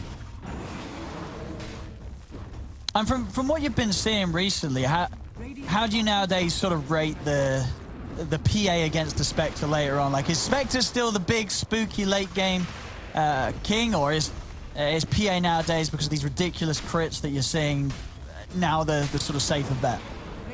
PA's been looking. It's just because she just kills the support sometimes in one hit. It's just the explosion factor that's too much. Dispersion overall is probably a little more insane just across the board to everybody, but support suffers so much versus PA. Sure. Yeah, even with the haunt potential, it's just sure you're going to be able to kill supports as a Spectre, but yeah, you're right. Yeah, you're not one-shotting supports. You're not one-shotting them. They can react. They can get a glimmer off. Yeah. They can go Scepter and get away or something like that. PA you just die. A lot of these times that I've seen. Radiant's middle tower is under attack. As it is though, both teams seemingly content with the passiveness of just letting both of their carries farm freely. mudgolems is coming out a bit ahead with all this farm. They are getting a little bit more because Fada is getting all these stacks up. He's even starting to farm the stacks because he's a bristleback, able to get these quills going on his ancients. And he's going to have a blade mail done at some point too on this bristleback. So some of that uncontrollable damage from the Death Prophet will start hurting Koikfa back.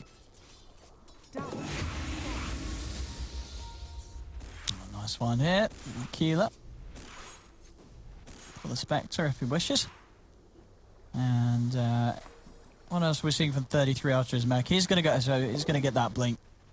As at the moment their only real initiation being the haunt or telekinesis. Having this blink ravage it's gonna be very nice. They get in with a blink ravage and that stun will give them the time to haunt in and kill heroes like the Oracle before Insania is able to do anything.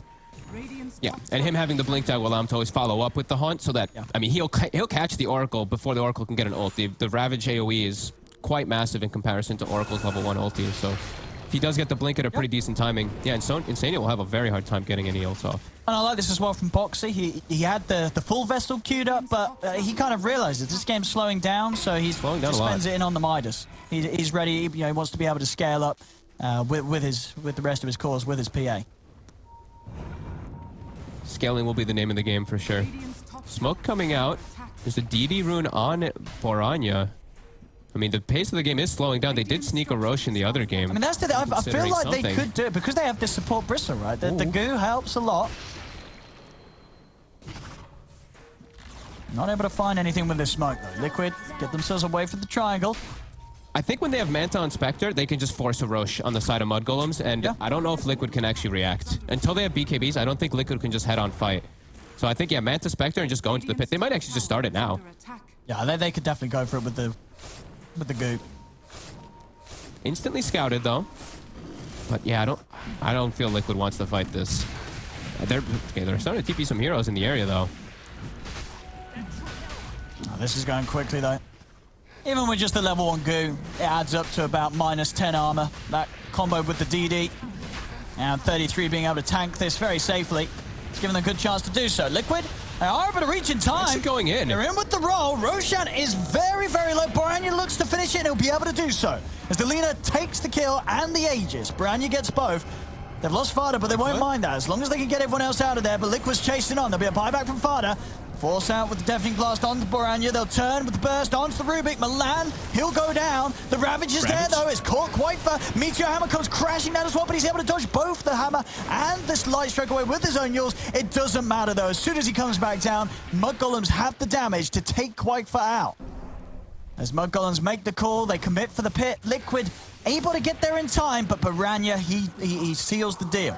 Gets the kill, and he's able to get that Aegis. Doesn't even lose it in that attempt of a fight from Liquid. He's able to come out with it intact.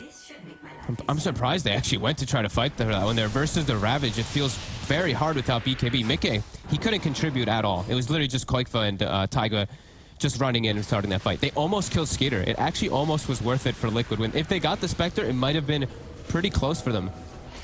Yeah. Yeah, Mudgolem's coming out just a bit ahead there on this. We see actually as well, Mickey, he is going to go. He's decided back on the BKB, maybe just because of the way some of these fights are going, and Liquid realizing that they can't really just get rolled over in each of these engagements because they are falling behind overall. 4K lead right now for Mudgolems, and into the Aegis, and Mickey's got to be able to commit onto these supports without maybe the need of Insania having to look to save him, whereas most of these situations, Quakefa's probably going to be the one that needs to be false promised the most. Yeah, that is definitely true. They're also going to have a good double BKB timing, since he did go for the BKB now. Quakefa's about to have his set up onto Skeeter. They only have the 3, though. Yeah, that's not going to happen. They'll force some TPs in. So we'll get the reaction from, in fact, the entire team of Mudgolems. So it does give Mickey the safety of farming on his side. And will manage to find that sentry there, so can unblock the Ancients. Yeah, I'm not. Did you actually? I didn't even point that. I didn't even notice that. That was blocked the whole time. The whole sentry duration. It was. Yeah, that was just about to expire. That was a very long duration. I mean, of him not being able to farm Ancients. And we've seen sort of how much Ancients are valued, nowadays by these cores. And I think that 4K lead that Mudgolems has, a big bit of that is that they've had free control of their Ancients, and yeah, Liquid having a massive period of time where they didn't have access to theirs. Yeah, and they did see Mickey farming up top for a second. 33 has Ravage in a second, but they've got the stun set up. See if they've got the damage. Mickey having to put the BKB in. He's going for the TP out. No messing around from him. He knows that he's under a huge threat from these two. At the same time, down bottom, Quakefa's moving in. Available. What's out? They're onto Insania. He's in with the Ravage onto the 3 of them. Insania's out. Quakefa and Boxy, they've got to run. Quakefa's not going to get the chance to do so as Milan lifts him up, holds him back, and they're moving on for more. 33 in with a blink. Dagger out onto Boxy. He has the Ghost Walk. They've got any detection on the front lines. Woo! He's trying for the blind Meteor Hammer, but Boxy's too speedy. He will escape. But again, some good fights here from Mudgolems, just holding their own. 33 coming in with these Ravages, and Liquid just aren't ready to fight into this right now. Mudgolems, without a doubt, just having the stronger heroes and progress at this 23-minute mark. Yeah, this Ravage is just, it's too much of a problem with them without them having the double BKBs. They have the timing now. Quakefa does have it, but that last fight, they got baited by that bristle. They got baited by the 5 bristles super hard. Just found another here. Skeeter cleaning up the massive amounts of damage. He kicks off with those illusions. This is just another catch. 8-7. Close on the kills, but the gold lead really amping up for Mudgolems. And same to be said for the XP, reaching towards a 10k XP advantage. Mudgolems just doing quite a bit more than Liquid's able to achieve right now.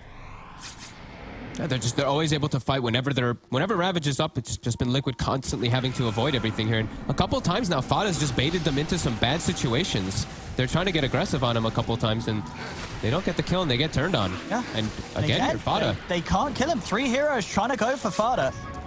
And Quakefa, he turned. He turned straight back into them. Quakefa's just dead. And now they're going to lose more. Insania, he's been chased out. 33's coming in from the side as well. Boxy's been dusted. He's got the movement speed to break out of there. So he'll live. But Quakefa just not able to back off in time, sort of awkwardly turning around back towards the side of Mudgolems. As Mudgolems jump on him immediately, And it does result in, once more, the Fada Bristle.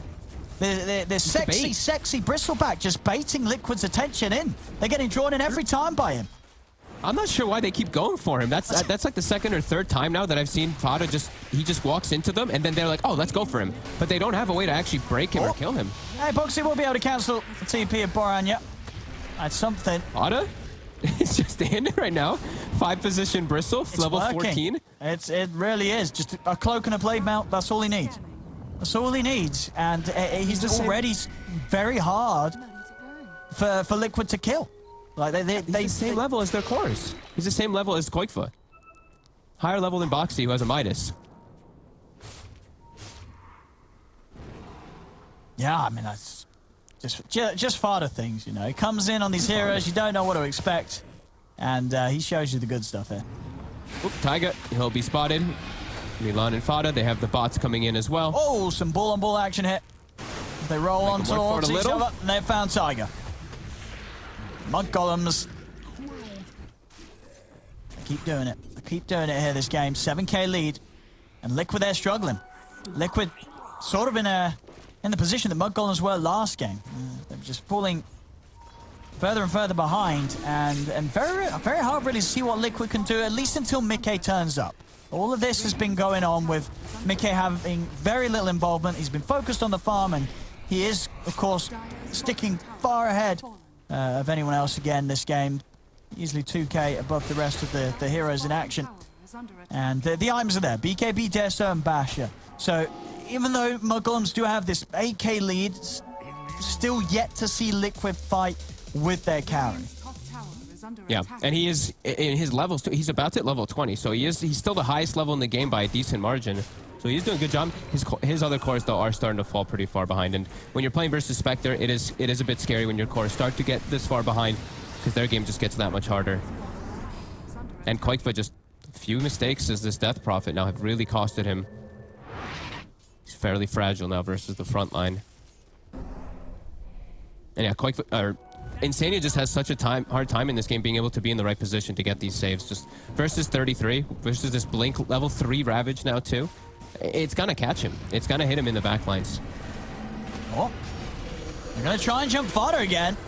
Haunts out. Fada's still alive. Insania's been got upon by Skeeter. He's able to take him out. On the back of it, this time Mickey's turning up. Mickey's ready to help out Liquid. In these fights, jumps over towards Skeeter. They're running down the Spectre. Mickey's going to be able to find it. Another kill for the 33? PA. Ravage comes off to the side. Did it hit anyone at all? No, he didn't blink. They have to full distance. Yeah, they got out, thankfully, with 2 of their heroes, but he didn't blink. I think Skeeter was dead already anyway, though, but a floor Ravage coming out at the ideal moment for Liquid. This is the fight that they needed to come in. Yeah, Mickey turns up. Oh, and it's over. Did he get an Orb Destruction? He got an Orb Destruction, the PA. Mickey's got an Orb Destruction coming out. I don't think anything hit him on the side. I'm actually going to watch again on Let's have a look. Let's have a look. Maybe a Ghost clipped him, or did like Taiga clip him with a Magnetizer? Koikfa was around, but I don't know. I think he just floor ravaged, honestly. I didn't see anything hit him. But... What stops the blink? He just floor ravaged. Yeah. Oh. A little bit of a slip up. Skeeter looked like he was already dead though, so Liquid. Yeah, I don't think there was any. I think even if he did get in and land that Ravage, I don't think it would have changed that fight. It was too late. No. Too late. But yeah, they even though Mudgolems have held quite the lead, it definitely feels like some PA things might end up happening this game. Yep. He's got the Orb Destruction. He's got Bash, Deso, BKB, Battle Fury. He's very, very farmed. And they've got the BKBs on all the cores now. You know, the Invoker, the Death Prophet, the PA, they have BKB, and they also are about to have BKB on Taiga too. So they're starting to really get those items kicking in to counteract the Tidehunter. And Skeeter, he's got to be very careful with his positioning. I mean, they go on top of them with Mickey. He's popping the Manta preemptively too. This is going to give them the opportunity to get in on him. The TPs, they're coming in immediately. They have to. They've got to protect Skeeter from this PA. They'll turn on to Mickey. Mickey able to jump onto the side towards Insania. 33 is going to try and charge him down. Root will hold him back for now. Fada, look at a Boxy. I mean, Mickey will still be happy to fight this if he finds good targets to jump into. Taiga went in. Goes with the Tornado. Taiga getting Laguna deep by the tier 2 tower. He'll fall. Fada still trying to to catch the attention of Liquid. 33, no Ravage for 25 seconds. Liquid still on the retreat. Mudgolems continue to chase. Haunt out as well as Skeeter. He'll look for Insania. He's in with the dagger. Boxy pushing back the two of them with the deafening blast. Haunt will come to an end, but the man to pop. Skeeter staying on top of Insania. Quaifa's got the exorcism charging in. 33, blinks forward. The BKBs are out. They turn. They're taking out Skeeter. Mickey, he's now over to 33. 1,600 damage crits coming out here with this Deso and Orbit Destruction. And Alacrity. And it really does feel that this PA might just be too big of an issue for Mudgolems, as Mickey is having no trouble carefully moving around the fights, finding the kills that he wants, and they're not killing him. He's going to go for the Satanic next. Once he has this Satanic, the stun control probably isn't going to be enough time to actually burst through him either. This PA is a huge issue for Mudgolems, despite the lead that Mudgolems has had for pretty much the whole of this mid game. He's just way too big. With Satanic, he's going to be literally unkillable. I like that he switches from the Abyssal Blade choice, and just a very overcommitted chase. Skeeter, look how low he is when he starts getting this chase. 1,300 HP. He's still committing. 0 mana as well on him. His teammates are still just struggling to catch back up. Milan is all the way in the back. The fight's over before they even get to the position to help Skeeter. Just way too much of an over chase coming out from Mudgolems.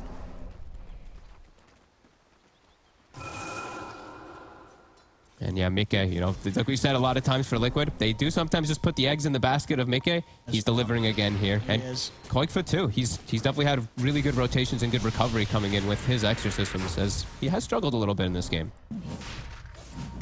Skeeter gonna go into the pit.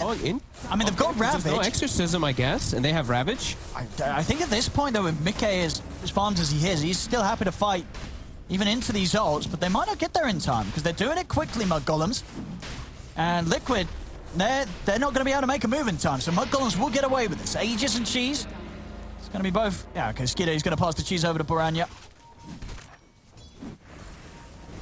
He might need it himself on the Spectre as well. Boranya's had a tough time actually getting into position in the fights, but just for now, having it like this is good. And he is very survivable on the Spectre. He also does have the 3x greater Fairy Fire as well, that I feel like we see every time on these Spectres.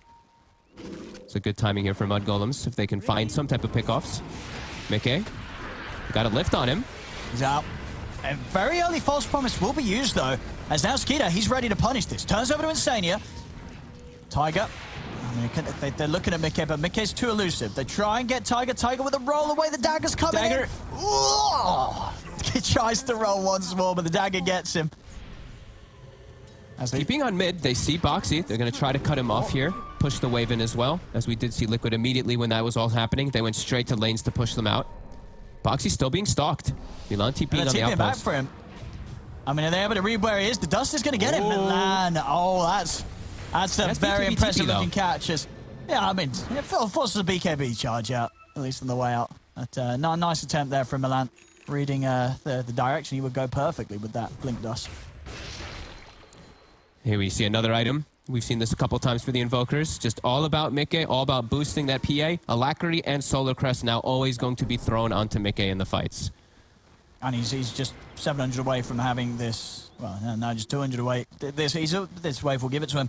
He's going to have to say Satanic done. And yeah. He's about to be 25 too, yeah. So because this is the big problem now, that for Skeeter, his game in these last few fights, he's dying. You know, when Mickey finds this Spectre, sort of one crit is easily a third of Skeeter's HP. And they're making the move on to Skeeter. He doesn't have Haunt either. And his teammates are very far away. Oh, he can die twice here very easy. This is some very aggressive pushing from Skeeter. That's once, and they're trying to get over here. See if they're able to do so in time, but he's dead. He is Skeeter. Dead. And now the rest of Mudgolems, they've not got much options other than trying to run. As we're seeing, he was so far from his team. I guess as you say, just overestimating how long he could live and what he could do with that Aegis. But that's the Aegis wasted. And down upon him, Liquid, they're not done. They know that Mudgolems came down here to try and help him. Ooh, Tiger nearly finding Milan. Baranya's still in the area, but... That's huge. He's just so far away from his whole team, and there's no outpost or anything for them to TP to. He's just... That's way too aggressive of a positioning for the Spectre. Liquid identify and punish instantly. And now that window where mudgolems had is just, it's completely gone. It really is. DD's in the river There's too. a DD bottom. Oh my God. Of course. And it really is that. It's just that if you look at the sort of the last 10 minutes of this game and how it's been going for Mickey and how it's been going for Skeeter, it's like, when does that ever change now? Mickey's been having such a good time. 5-0-5. They've never been able to kill him. And Skeeter, he has just been dying back to back now as the Spectre. Yeah, well, when is he ever going to get himself into a? And look, they're using the Sunstrike for vision. Milan has got the boost. Oh my goodness. Oh, he just died. He didn't pop EKB. Oh my goodness. What the hell was that? That was so liquid. Hey, guys, I'm going to Sunstrike high ground so you can dive for tier 3 for a kill. Great idea, Boxy. Oh, damn it, I'm dead. But it's someone, it's Mickey probably making the call. Yo, all I need is vision. I'm gonna one-shot somebody, right? And then they do it, and he doesn't put EKB, and he just gets instantly disabled. No hesitation though for mudgolems to throw all the spells onto him. I mean, of course not. Yeah, okay. You just had a PA jump the high ground incredibly unnecessarily. But sometimes you panic, you know. They could have just blinked away and panicked, but they didn't, and now they can push. That was pretty wild. 60 seconds. That was one of the wildest things I've seen Liquid do. Yeah. Damn, mudgolems has got a shot. They're hitting in mid. Fortification comes out. You did curse him. You know, you were saying he wasn't having any problems in the game. I did. Caster's Curse is at its finest, without a doubt. I mean, a flawless game, and then one of the most questionable plays we've seen in a while. Yep. And now Rax, they are able to hold it though. They're able to push them off, minus the catapult as well. And all right, well, they won't be doing that again. They will not be doing that again. There'll be no more Sunstriking on the high ground to just blindly jump in. Did we get a camera shot of them when they switched to that there for a second? I felt like if we had a player camera, that one would not have been a liquid pop-off. I want to see even big. I want to see Boxy's because I'm sure he must be laughing. I'm sure you can't. He definitely did chuckle. Oh, just look at that. I mean, who do you think is making the? You reckon that's Mickey screaming, "Go, give vision! I'll jump." You think that's Mickey? It has to be. Yeah. It has to be. It's not Boxy going, "Hey, Mickey." It's insane. It's insane. Yeah. I mean, he's still just very focused. He's very focused, and yeah. Well, they won't do that again, as I say. I mean, I say that it's Liquid. You never know. They probably will do it again. He's probably literally just telling them, like, yo, just chill. Like, we literally free killed an Aegis. Like, why are we doing this? Just wait for the next Roche and fight around there. That's where our strength lies. I mean, literally just had the best situation happen for them before that, so. And that is the thing. They really are still, this PA's, Mickey's that incredibly strong. Oh, but look at this. What we got? Fada, he picks up the Illusionist Cape. So Illusionist Cape now for Skeeter. Very nice. And he gets his Scotty picked up, and he has a cheese too. So, I mean, Skeeter is also still very strong. His farm not where he wants it to be, but even just with this. Did you take the Wither Shack on the Lina, yeah? Yeah, look at that. 3,800 HP Lina. You've got all the mana still to work within the world. That's a tanky Lina. That's a very tanky Lina. That's a lot of HP. That's a lot of damage, too. MKB finished after that plate mill. He can actually hold his ground and hit now. Yeah, they can kill Mickey now. They get the stuns on him with this Lina and Spectre punching into him. Yeah. They most definitely can. Oh, Spell Prism. Getting a Spell Prism and a time. Oh my God, they got like the best tier 4 items. Dude, these are some lovely ones, right? Who's taking the Timeless Relic? I mean, there's a few that want this. Is it to Tide or is it to Rubik? And does Baranya still want the Shaco over the Prism and the Timeless Relics? Both of those items are obviously very nice on Lina. I feel like they're better on the Rubik and the Tide, though. I think Rubik Timeless, Rubik Timeless Relic and the Spell Prism for Tide. CDR is too good. Yeah, with it, the Ravage cooldown, Spell Prism is very, very good. Yeah. All right, well. Back to just a 1k difference here. Yeah. And what did Liquid get? They got an Illusionist Cape, they got a Leveler, and a Minotaur Horn and a Ninja Gear. Okay, Ninja Gear is a pretty big one, too. I feel like that's always an item that's undervalued. Amazing for initiations. Oh, who's taking it? No one. Taiga has it at the moment. I got the full Octarine on Quakefer, yeah. So. Yeah, both teams still hitting these big item timings. It's still very even on net worth and. Yeah, it's still just that Spectre factor against what they have against the PA. I mean, at this point, really, because of Baranya's build, he is, without a doubt, the bigger threat to the PA. As with the MKB, he can tear through the PA. So I think he might now be the main focus target in the fights. Got it. This Lina. Yeah, this Lina's definitely much more of a threat than the Spectre right now, with the way that Skeeter's game has fallen off a bit. Yep. You know, still very farm, but you know, just not quite at the point where he's standing toe-to-toe with Mickey. Roche does come back up. Gonna kill the courier there. Nice scouting there with the Shivas. Boxy, Ghost Walk just scouting, giving some information on the high ground.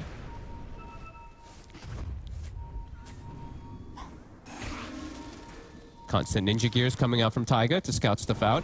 Ward on the high ground, so Liquid has better information around here. Oh, Boxy just fed his urn. What? Okay. No, I mean, I guess he doesn't want the urn anymore. I mean, he doesn't need it. So he just put it on the courier and sent it in. Okay. They're both just trying to get... both teams are just scouting with couriers like crazy right now around the pit. DD for Skeeter. All right, he's starting to go for the Rosham. Well, at least having a bit of a poke at it. And both teams with the ultimates. Get the wraparound. Yeah. They look like that. Mudgolems is going to be the team that goes for the big wraparound. Is Liquid going to be aware of this with their positioning? Oracle, Insania starting to, and also Mickey, he breaks the smoke. They're covering all their bases here, making sure they keep that high ground advantage. But here comes Skeeter with the DD. Tiger's going to start things with the roll in straight away. They get the EMP Tornado down in the midst of it. Jump forward. Mickey coming in with a BKB, trying to get rid of 33 before any Ravage can come out. And the 2700 Crook will allow to do it. Now jumps over towards Baranya. Baranya's got the BKB, but the physical damage is too much. Mickey gets the double. Now over to Skeeter. Skeeter's being focused. Skeeter pops the cheese, but he's being focused down. He's trying to run. Mickey kind of sticking to the side. He's a little worried at these buybacks that have come out. His Ravage is still available. 33, is he going to be able to find a chance to get in? He's smoked up right now. He's heading over. Mickey tries to jump in. They've got the lift up. Have they got any follow-up lockdown onto Mickey? 33 still has the availability for the Blink Ravage. Liquid beginning to retreat. And understandably so. That was a lot of resources Mudgolems have used there. 3 buybacks coming out from Mudgolems. They're going to move towards Roshan because they feel like they obviously have to find something with these buybacks. But this still could absolutely be contested by Liquid. They have Ravage, and there's no BKBs on the side of Liquid right now. Okay, he's in. Mickey's just in. He just committed straight away. He's looking over towards Sparta. The MP will force them to back away. Some of the mana will get burnt, Mickey. Actually, no, that was the stolen EMP. False promise? It was the stolen EMP. It took away all of Mickey's mana. Milan's made it very hard for Mickey to jump around right now. Now comes the OG EMP from Boxy. But Mickey is dead. Buys back. They're looking to get into this pit. Tiger, he's going for the roll-in, but the kill, it's going to be Mudgolems as well as the Aegis. As Mudgolems, they claim it all from the Roche pit. Now up to the high ground. Can they get a grab? They get Boxy. Boxy. Is there going to be any help for him? He's got the Minotaur Horn. Trying to run, but Mudgolems are chasing. Still has the BKB Ice Wall down. So 33, he's actually going to play the Ravage onto Quakefer, but there's no follow-up jumping for him. Mickey, he's in the midst of it. He's going to turn over towards 33, trying to finish off this side. Now he looks towards Skeeter. The bashes are there. Skeeter being focused. Can they bring him down the ones? They're 33, pots to refresh his shot. The second Ravage, the Chainstone. Mickey's out. Is it dieback on the PA? As now... He's still strong. He's got the BKB and the Exorcism for quite a bit more. Boxy, he's being focused. They're good it down, but they protect him. It doesn't matter. 33's in with the Anchor Smash. Boxy buys back. 33 dies. So 2 heroes, one hero on either side, both out of the game for 2 minutes. No buyback. Mudgolem's much stronger right now, though, rallying around the Spectre and the Lina. Having no PA is going to be hard, and Death Prophet, no ult now. It's going to be wearing off in a second here. They're just forcing in, taking these barracks. And get the range. Melee as well by the looks of it. Glyph will buy some time for Liquid to try and defend these racks. Quakefer just getting gone on completely. Insania having to use the false promise. They're going to put the horn, jump over towards Boxy. Boxy, he's dead. That's a dieback on him as well. Out for 2 minutes. Quakefer and Insania trying to scramble their way back towards the base. They're just going to ignore them, Mudgolems. They're looking to try and close the game. They're onto the tier 4s. Tiger's going to be up in a few seconds. Still a minute without Mickey. As Mudgolems pushing on. Quakefer 30 seconds until Exorcism. Quakefer still a very strong frontliner here. Forcing Mudgolems to change their attention away from the tier 4s and look for the more achievable targets. Go for the racks. Repair kit slowing them down as well. Insania. Got the control. Over to the side. Insania's going to be kicked away by Tiger. Beautiful save. Keeps Insania living as Insania's going to be able to make it back to the fountain. Tiger takes Laguna to the face. He'll fall. Tiger's out and down. Skeeter getting very low right now. That magnetizer almost dropping. will force them to back. So Liquid, they are going to be able to, well, maybe not. There's still 25 seconds, no Mickey. And Bronya, he's pushing fast. The tier 4's down. Ancient exposed. They're actually jumped back to the base just now. So they won't have the Spectre for a bit. Okay. And yet these Spirit Siphons are pushing off. He's got Exorcism. They've got to back off now, the mudgolems. They've got to be happy with what they got. And they did get a decent amount. Mid-racks, tier 4s. Weren't able to end the game, but certainly coming in with a big hit onto Liquid down that middle lane. A lot of buybacks coming out. Definitely seeing that the BKB is going to have to be really crucial for Mickey when he does use it. It's running low. That's 6 seconds. It's not enough for him to just actually focus down and kill all these targets. They're getting a bit too tanky for him. The Ravages, the control, it's starting to get there for him. Koikfa's actually the one starting to do a lot of that dirty work. Yeah. He's starting to clean up heroes inside of the fight, but yeah, Mickey. I mean, now he needs to finish up Abyssal too. He's got it pretty much done, but he's having a lot of trouble just killing these targets during BKB. No, it is at that point now. One good smoke movement onto the enemy carry, enemy core really at this stage. Probably give you a good shot winning the game. Definitely so for mudgolems, without already having that free access down the mid lane. But with them, 7 heroes right now having their buybacks on cooldown, there's quite the window for Liquid to find something. Or mudgolems, either team to do something. Yeah, Daedalus on Boranya. Oh my god. Yeah, they've got to really worry out for this Lina. If Boranya's able to stand his ground and punch into the PA, which for the most part he's been able to do. He's 5-1 and 13. They haven't been able to kill this Lina. Boranya is really putting in the work right now and sort of picking up where Skeeter sort of fell behind. They just have so many different ways to protect him now at this point. And the build that he's, like we said, he goes through this bots build every game on this Lina, as we've seen, and it works out because of the way he can position himself in the fights. And they just keep throwing buffs onto him, protecting him. Same being said for Liquid. They finished up the Abyssal Blade on Mickey now, so he has a better form of way of controlling and sticking on Boranya. And yeah, it's all up to who kills one of those heroes, who gets the better jump, who's able not those buybacks. Who can get that kill? He was able to start the fight with a quick catch. And Liquid trying to get a wrap around. The dagger does come out though anyway. They do have the obs in this sentry down, so they did see Boxy. Sunstrike to set up some vision. Lift up on thinking Tiger. He's going to roll in. He's going to roll in very, very deep, trying to get vision for Mickey to find his target. And Mickey has straight over towards Boranya. The Tornado coming out, a bit of an awkward time. At the same time, Mickey tries to commit with the BKB. So that will break up the fight in a way that's kind of forcing Liquid to back off. At least it's during the same time that the haunt happened, because that was a very awkward initiation during the BKB. Now the lift does come out. Got to be careful of 33 and his Ravages.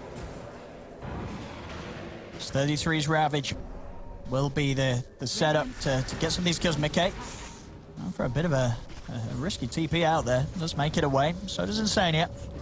They'll get themselves away from mudgolems. And mudgolems are going to try and push him down the mid. No haunt available, but they have this big Ravage. Yeah. Feeling confident, and there's no Death Prophet ult on Koikfa. They're starting to feel that that's that big element that Liquid has been using a lot of times in the fight. 15 seconds on Mickey's BKB too. The Spirit Siphons are also still a big thing that they do have to deal with. It's not just the Exorcism, really. The Spirit Siphons this late game, since it's that percent-based damage, it's really doing the majority. On these tanky front lines, this Bristleback, this Tide, this Spectre.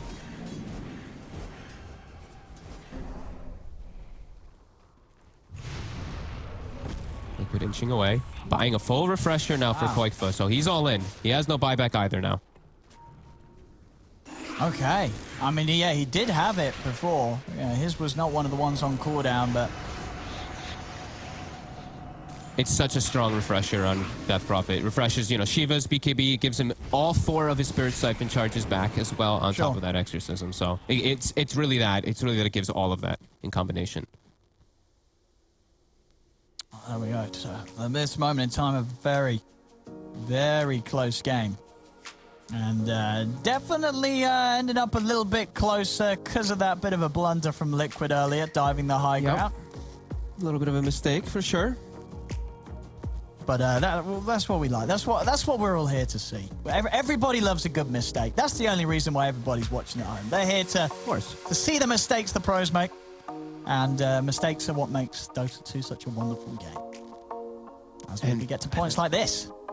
Yeah, mudgolems, they're getting very tanky on everybody now at this point. The PA, like we said, the BKB duration, it has to be explosive. We see the item queued up now from Mickey. He's going for the rapier. He's feeling that he can't kill these turrets. Like, Rubik has an E-blade. Rubik is probably the likely one that can just get popped, maybe from like a dagger or something like that, but nobody else. None of the other heroes on the side of mudgolems can die easily. Fada has 41 armor as this bristleback. They all are sitting at like 20 plus armor. Yeah, I mean, the support bristle has definitely had its merits this game. This has been it absolutely has worked out to the point where I wouldn't be surprised if we see mudgolems do this again. Whether or not it was intentional from the moment they picked it, but you know, Fada, he's been making the space and he has been that tank, and he is now that support that doesn't die to a late game PA in one hit. You know, as we've seen, you know, at this stage, your standard support probably going to die to a one little crit from PA. Bristle, you're going to have a chance to live. You're going to get a chance to live and get all your items off to protect your teammates. You know, Lotus Orb, particularly on the Spectre. Lotus Orb is huge because it reflects, you know, reflecting that Spirit Siphon. If they can get it off, that's going to counteract a lot of Koikfa. Liquid getting aggressive here. It's just an illusion of Skeeter, though. But they have an idea of where he is because of where that cape came from, or where the Manta came from.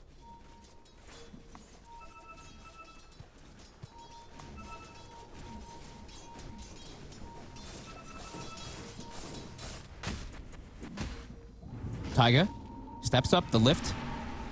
They don't want to initiate on this one, though.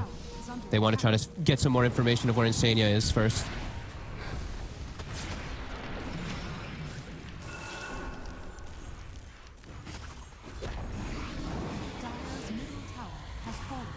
Both teams just very hesitant to make a move. The buybacks all are starting to kick back in. Yeah. 10 seconds for Mickey. Spectre. Skeeter does have his at the ready, so they do have buyback haunts if the fights do kick off. Bottom tower is under attack.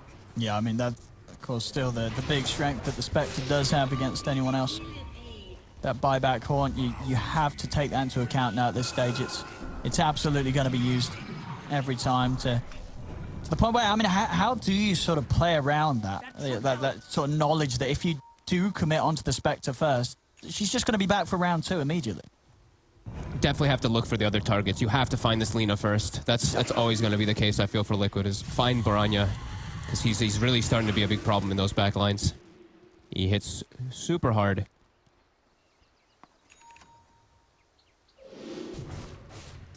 Level 25 now on Rubik, too, so these lifts, they've already been pretty annoying, pretty scary for the side of Liquid. The duration, of course, with that Timeless Relic. Now he's going to have them much more frequently. Every 10 seconds, he has like a 3-4 second lift.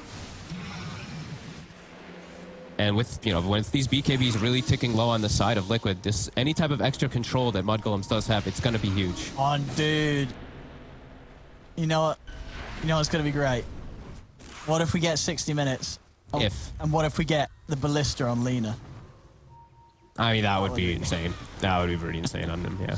And that Ballista Lina could happen. Stay tuned, folks. What if Mickey gets an Ex Machina and then all of his items are refreshed every time when he wants to go in? You know, BKB's panic, it's everything. There's a lot of really big game-changing items that could come out in the next... if we hit that 60-minute mark. But Rapier's online. Liquid doesn't want it to get to that mark. Where we go. Mickey. He's got the ninja gear, too. You get that leveler in. That's quite fat. He's going to start scouting things out. They want to see the Lina. Mickey. He's going to wait for positioning. Well, there's the Lina showing. Mickey. Is he able to get the jump in? He's going to go in Baranya. He's going to be with the Abyssal Baranya. He's down. Mickey finds the target thanks to Boxy setting up with the vision from his Sunstrike. 33 also falling as the Rapier comes in big. Buyback's coming out from the two of them straight away. As Roshan is up. And mudgolems, they're going to want to try and fight Liquid around this, but we're seeing the power of this Rapier picked up absolutely necessary with the game as it is right now, and it allows them to do just that. Get on Lina and get Baranya out of action. Without doing this, they lose every fight. I love with the ninja gear, too, so he can't always find the positioning. Skeeter, he's committing in.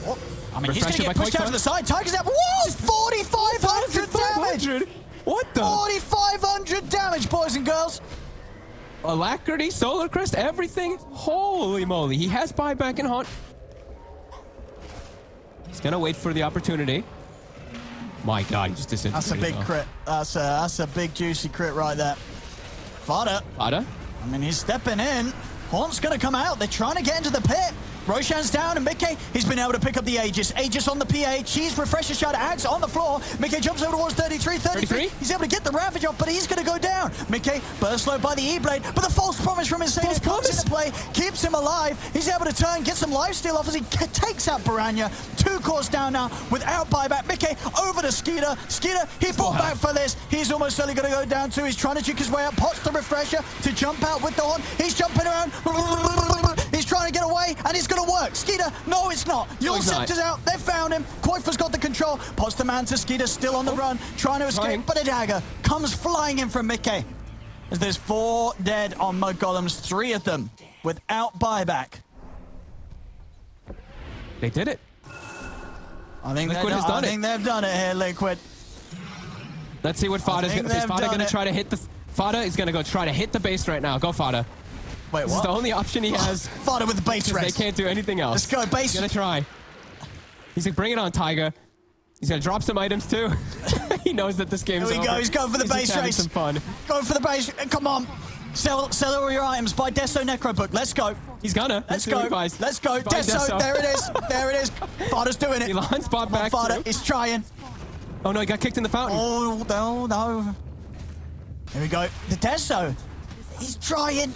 Fada's dead. Oh, but they're Fada's dead. Fada. The tier 4's falling. Liquid. They'll close this one up. A celebratory false promise for Mickey. As Liquid have done it here, they'll be moving on to the grand finals as they take down mudgolems 2-0. And again, another bit of progress for them has been made in this tournament in the most Liquid of fashions. Yeah, definitely. I mean, this game was really well played. This whole series was really well played and just really disciplined from Liquid, except for that one moment, of course, with the Sunstrike play. But across the board, the way that Liquid is playing is it's super disciplined. They're just playing very patiently, letting themselves know that Mick has got a good chance in this game. Even though they were, 7,000, 8,000 gold behind at some point in this game, they kept their cool. They knew their timings.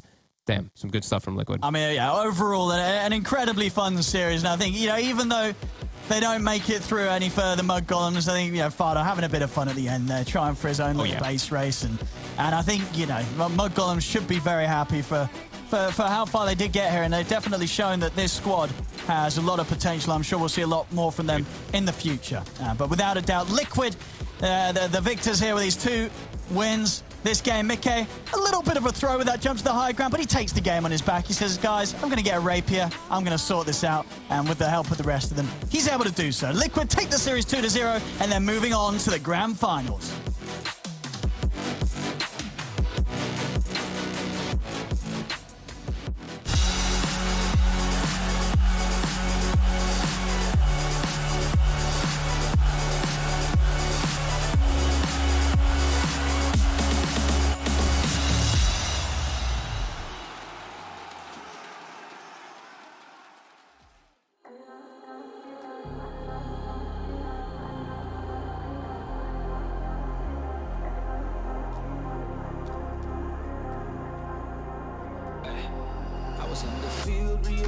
I could make it. Sacrificed all my time towards greatness. Been alone in the dark, isolated. And my dreaming isn't real, what separates me. I never know it's coming my way, yeah. Cold out of stone, stay out of my lane, yeah. Leave me alone, this is my moment. Finally found what lights up my fire.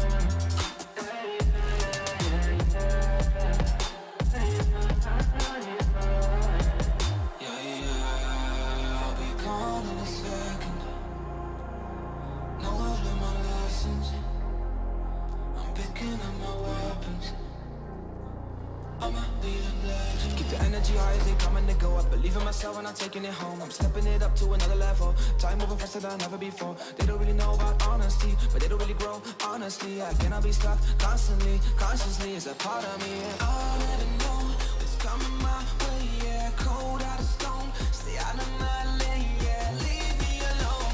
This is my moment. Finally found what lights up my fire.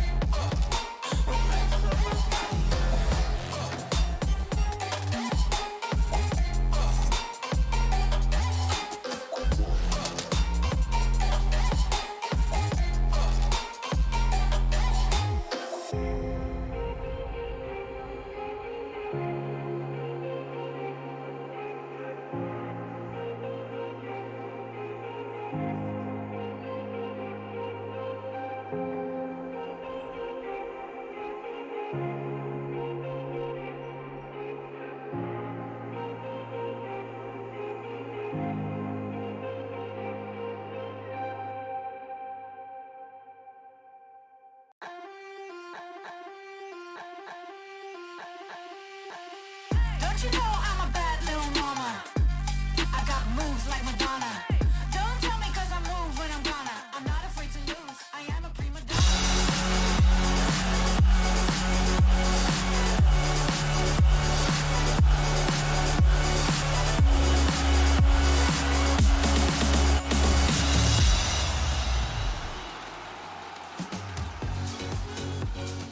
Team Liquid take a clean 2-0 sweep against mudgolems, and they make it to the grand finals. Welcome to the Game Fuel post-match. And before we talk about that second game and the series, we're going to show you some of the Mountain Dew Game Fuel power plays on which you can vote. If you go to Twitter, to the ESL Dota 2 Twitter, you can vote on a poll which one you think is the best. So for the first one, we actually have a smoke gang coming out from Team Liquid, and it's going pretty well for them. I mean, to be honest, at this point, this is game one. Game one was maybe a little bit easier than the second game for sure. This smoke gank results into 3 kills total, and they're able to collapse onto that mid lane as well, and just be able to basically make this game an easier win for them than it already was at this point. Power play number 1, that was. Yeah, and then we have power play number 2, which is from game number 2. I think 3 of our 4 plays from the series will be from the second game, which was probably also the more eventful game, so not too surprising. Yeah. We're going to be seeing Fata on the bristleback, which we saw many times during this game. Fata is going to be baiting and setting up kills. Hopefully we get it running. Here it is. So this is one of, I think, 3 examples in this game before the 30-minute mark where Fata's literally looks like he's totally out of position, but Liquid kind of fall for it and start taking the bait. And this now develops into Koikva getting a little bit greedy, looking for the regen rune, and becomes a very easy punish for mudgolems. And as soon as they get that first kill, they smell blood in the water, and they're going to get 3 in total here. They find Insania, and I believe also, was it Boxy they found here in the end?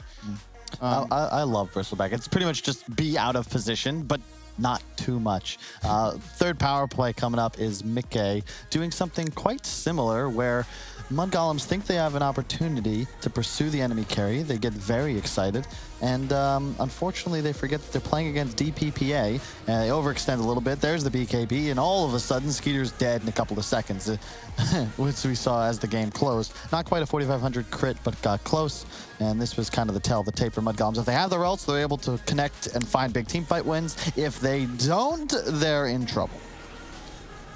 They are indeed. That was the third power play, and for the fourth, I mean, to be honest, towards the end of that second game, it definitely turned into a little bit of the Mickey show, and so the fourth power play is another play from Mickey, who is able to take out Borania at the start of a fight, and to be honest, at this point, I believe he already has the rapier. I just look at that. Oh my god! It's just he's just dead. Yep. Borania is like, there goes the net worth that he has. You know, you put this player mid, it's a great hero for Borania to play, but you just die within the second. He played so well, too. Like, they almost win this game. He played Lina the way it had to be played if they were going to have a shot. He has a MKB, a Daedalus. He can actually do a ton of right-click damage, but it's PA. And it took him all the way up to the Rapier, but that will happen. The Sunstrike to Scout for Vision executed just a bit better than when they tried to go high ground, which I actually think could have won them the game if they found that kill in base. Unfortunately, Mickey just not tapping the BKB. But that's what makes Liquid such a great team. That's why they're in the finals, because they're willing to take risks. If you don't take risks, you don't win games. Correct. It is just that simple. And of course, don't forget to vote on the ESL Dota 2 on the Twitter poll, and we'll see which one you voted in just a bit. But first, we get the lovely Taiga to talk to right here, right now. Taiga, let's see if you hear us this time. Hello, congratulations. Hello, thank you. I definitely hear you this time. Good to hear, good to hear. I want to start off with asking, when we talked to Insania, I think it was Wednesday, after you guys' Viking match, he was saying that he had to yell a couple of times in one of the games there. I'm curious, did he have to yell today? He definitely yelled a lot, but in a very good way. A very good way. He was... today was being the greatest captain ever, you know, like he in the middle of the game he was always yelling this famous quote, "Fear he who fears nothing." He's like, you know, try to bring that into us so we play with risk and we don't back up. So that's I think is pretty good. It paid off. Now, this is going to be the third time this year since you joined the Team Liquid organization that you're going to be in the finals as a squad. You haven't been able to take a title yet, but I'm curious, you know, as you look back on where you've been this year and coming to the finals in tomorrow, do you feel like you've changed as a team? I definitely think so. Like, I think the more we win, like the more motivated we are, but also we get more nervous. So, and that's why like Insania like steps up a lot in a way. I think that like gets rid of nervosity or whatever it's called. Okay, yeah, that's good. I mean, do you feel like there's more pressure on you then the more you play? Yeah, like we feel that way, but it should like. You know, it shouldn't be that way, but we do feel like that. There's more pressure because like now we actually have a chance to win a tournament together since we joined Liquid, right? Yeah. So we do feel pressure, but I think our team in general is also pretty good at handling this pressure. Fair. I'm here with Sind and Kyle, of course, and I also want to ask you some questions. You go first, Kyle. Sin's never prepared. Sorry, Taiga. I just want to know, you guys have been playing together for so long. What is it that you guys think has clicked recently? Is it the addition of jabs? Is it just getting more comfortable in Utrecht at the Liquid facility? Or do you think it's just, you know, you finally had enough practice? I think jabs definitely brings a lot to our team. Like, he's new and we experience new things, so we get hyped about it. He helps a lot with the stuff, like before we play our officials. And it's pretty nice to have him. Like you know, it's a lot less work for us to do when he's around, and so we can focus more on our own gameplay, which is pretty nice. And I do think that Liquid facility is pretty nice to be around. It's like it's probably the best facility I've ever been at so far. Yeah, it's so new and like yeah. It's a bit of an upgrade from the Han days, huh? Definitely. An upgrade from the Han days. So, final question. There's something I've been praising you guys for a lot in this tournament, which is you've been getting into some really like hairy situations where the game is really difficult. And it feels like from our perspective watching, there's like one possible way you guys can win a fight. And it seems like you communicate and you identify what that situation is, and then you pull it off. For example, in the game 1 against Secret yesterday, where you had to coordinate perfectly against that Lifestealer lineup. Would you say that you guys have... Who's taking charge of this? Like, how are you identifying that this is how we need to win the fights? Because for me, in the past, you were a little more wild and random in fights, and now it seems very, very clear what you're trying to do. I think it's actually like we always think like everyone in the like when we're behind, we think of like how to like progress the game forward. And what we all like, I think recently what brought us together is that we follow one guy. Like even if it's bad, we just do it. Like you know, just play as a team. And I think it helps a lot. Even if the call you like doubting it is not like the greatest, you still do it together, and it's better than doing your own stuff. You know. So that's something that has changed in the last months. You think you've got better at? That's probably something we have been improving on a lot. That has helped us win those games. Yeah, it's been fantastic to watch you guys play today, and I'm looking forward to seeing you perform against Na'Vi tomorrow in the grand final. So congratulations once again of reaching those grand finals, and see you tomorrow. Yeah, see you. Thank you. See you, Taya. And I think also, by the way, with following the leader, doesn't matter if you're wrong or right. A lot of trust goes into that, right? Because you just gotta trust to do what that one person says. I just love hearing that, because that's one of the philosophies that I've always thought was so important in a team, is that do one thing. Yeah. Yes. If people start going in different directions in the game, you do half of one thing, half of another, and you learn nothing because you didn't commit to one thing. And it's also just it's so cool. Like, I'm also just happy for the guys. I'm really happy for Insania because it means a lot. And now that I'm in the position that I am, I can kind of fully appreciate what it feels like and what it feels like when you don't have the trust of your teammates. It's necessary to win. You think about all the great captains. Their teams, no matter what, are going to buy in. They're going to believe. Whether it's Puppy, it's Crow, it's No Tell, it's Fly. You've got to follow the leader. Like, the game's too damn hard. You need to have a plan, and it's like Liquid's all in. Like, they know, and they have trust, and they're making beautiful music together. It's just They are making nice to watch. music together. I would imagine they're going to celebrate with some rock band later today, probably as well. Your Game Fuel Power Play, let's see which one you voted for. We have the poll results right here. Was it 1, 2, 3, or 4? It is 45% for, I mean, okay, how can you beat a Rapier Lina murder like that? Yeah. That was maybe Mickey just murdering people. We're going to see it again right here.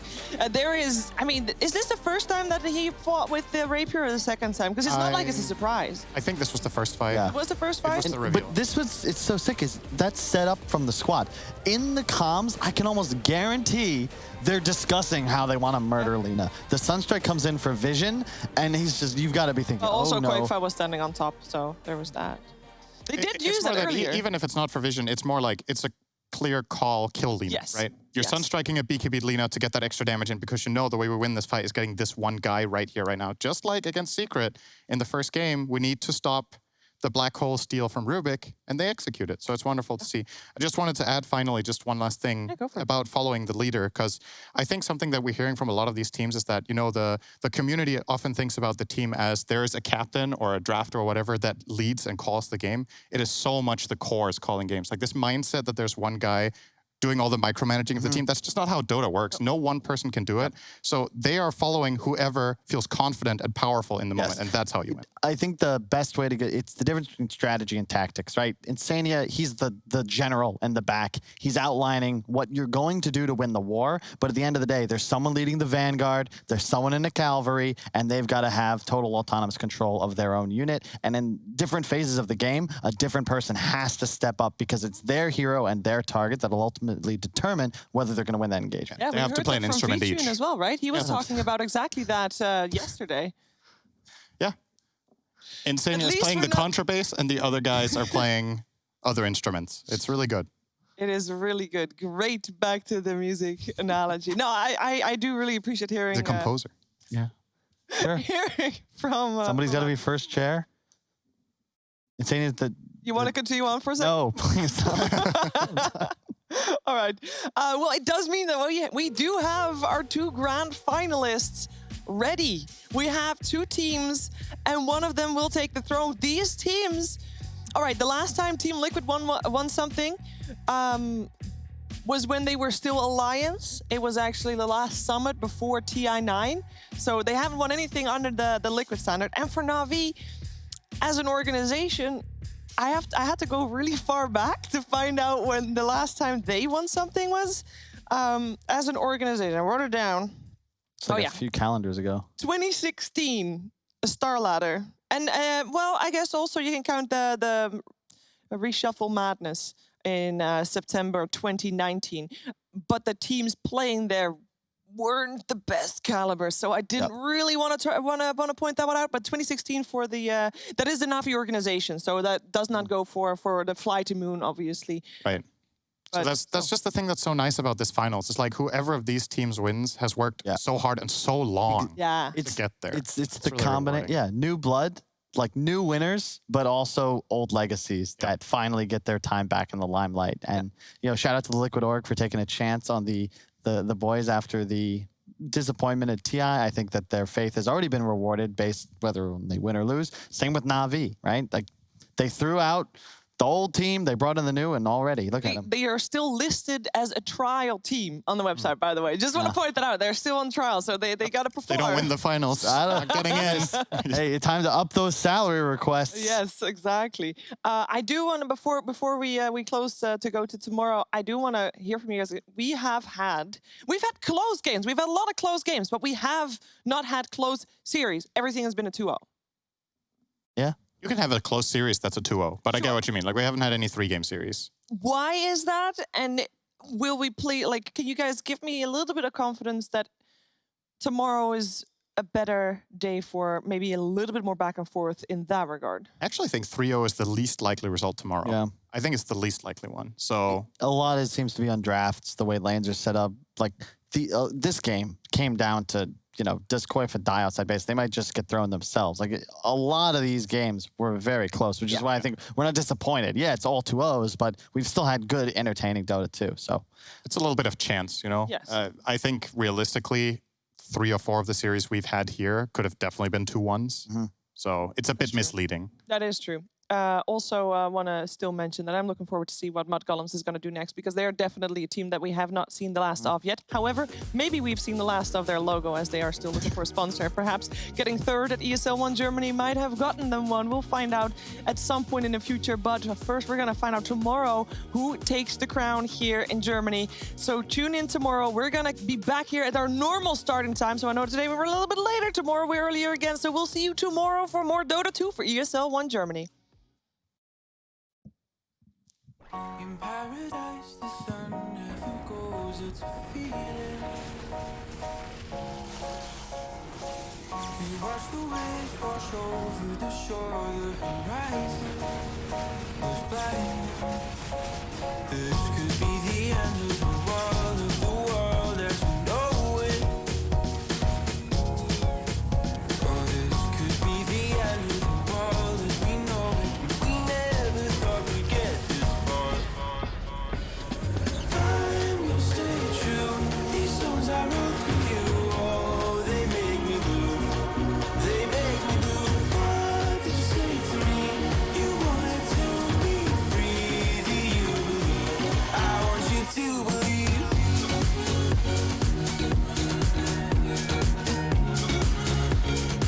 I want you to believe.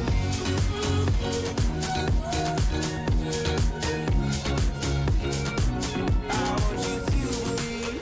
In paradise we burn through the night, getting brighter. And the sun never goes, and the sun never goes, and the sun never goes, and the sun. This could be the end of the world as we know it. Oh, this could be the end of the world as we know it. We never thought we'd get this far. I'm gonna stay true. These songs I wrote for you, oh, they make me blue. They make me blue. What did you say to me? You wanted to be free. Do you believe? I want you to believe.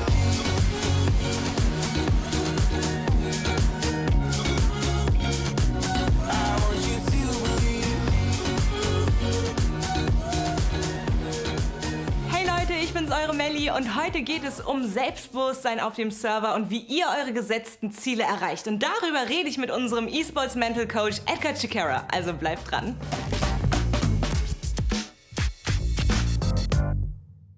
Hey guys, this is Melly and welcome to a new video. Thank you so much for tuning in. I'm not alone. With me is Edgar Chikara from PsychCheck, and today we're going to talk about confidence and goal setting.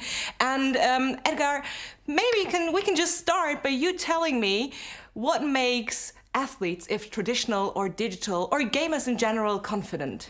So there's so many different factors, but we need to first of all know that confidence is a skill. So some people are born with confidence, right? And there's that cliche like, oh, they're so confident, they must have been born with it. But it's actually a skill that you can also develop through knowing what sources of confidence that you have. So now you mentioned, you know, what makes people confident, I'll explain using our dear friend Goku here as well. So I'm a big anime fan, love Dragon Ball Z. So Goku is known for achieving a lot and for being a quite confident character. So reasons are, let's say, mastery experiences. He's mastered a lot of skills, you know, he's developed a lot of training, so he has that back in him. So he thinks, okay, I've mastered X, Y, Z. And then he also has these coaches, you know, he trusts in the leadership of your coaches. So when you do that, you experience more confidence as well. You also have whether you feel physically or mentally prepared as well. So let's say if I feel warm, if I'm warmed up. And another one is luck, you know, so there's an example here of the horseshoe and the four-leaf clover. And, you know, some people might feel like if they're lucky, then they feel confident and really rely on that. But then that can be an ineffective source of confidence too. So there's so many different reasons, there's so many different sources that we might feel confident. If I don't feel as confident as I want to feel, what can I do to improve my confidence? First of all, you need to order yourself. So list out what you need to be confident in. So is it confidence in your ability to communicate with your teammates? Is it confidence in your ability to maybe last hits, etc., etc.? Then think about what are the sources? So when I felt really confident in this, why was this? And then when we do that, we can set goals and techniques. So one technique would be imagery, right? Visualize that time when you've performed at your best. Experience that motion of confidence. What does it feel like, you know? So for me, it will be being really amped up, you know? My thoughts as well will be, let's go, let's get it. And that self-talk as well. And looking at your teammates, looking at your coaches and trusting in their ability, that can also help with your confidence too. Can maybe goal setting be a tool of tailoring more confidence? Yeah, definitely. So goal setting can help. When you set effective goals though, that helps because if you set a goal, you want to improve and you see that improvement, effective goal setting can actually help you actually see that improvement and also show you that I'm getting better. So that means I'm able to succeed in this task I'm in as well. Are certain goals important to have? Yeah, definitely. Like, I think a lot of players focus on the outcome, which is the end result, right? And you comparing yourself with your performance against someone else's.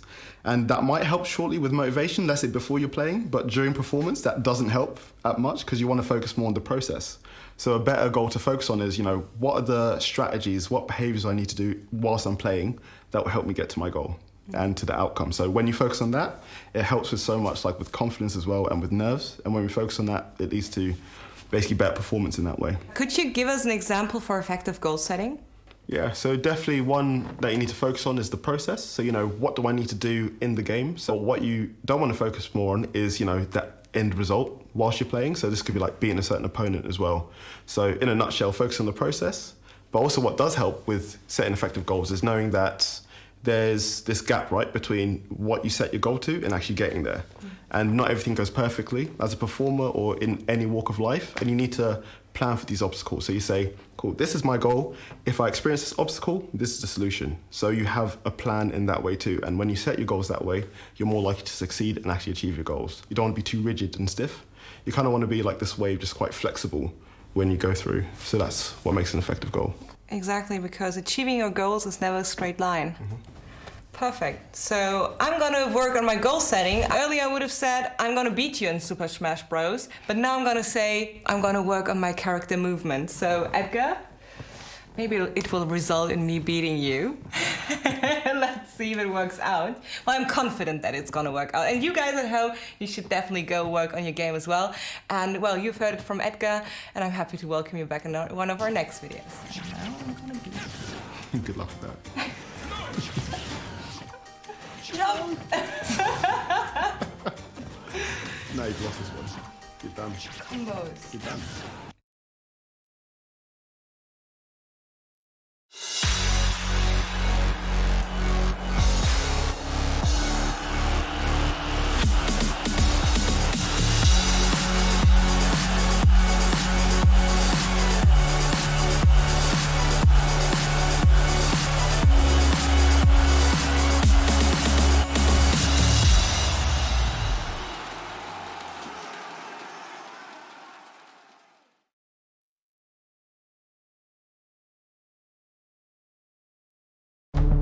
With the right CPU, you can turn any game from familiar to phenomenal.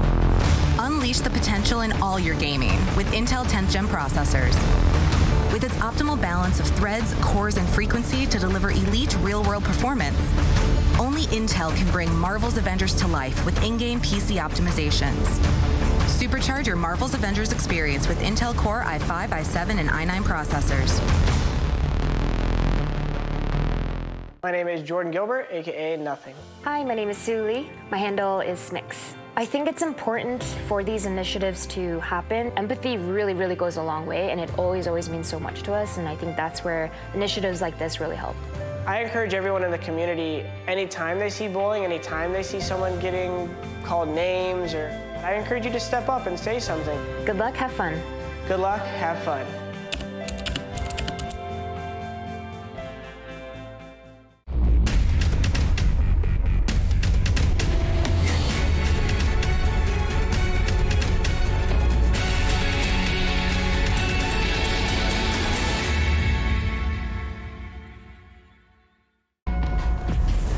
Multiple witnesses have reported mysterious shadow sightings all around the city.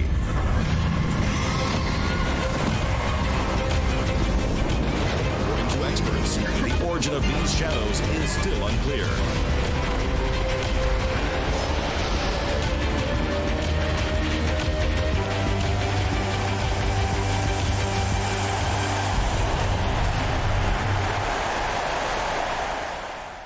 Your favorites will play soon. You hope for the win. Excited about the game, but something has changed. You start to doubt. Will they pull it off, or will they drift away? You pull yourself together because you're sure they're revved up to win. You know they've prepared. They've picked the right course. And even when there's no chances, you believe they will win. GG Bet. Be excited. These feelings are waiting for you to come back.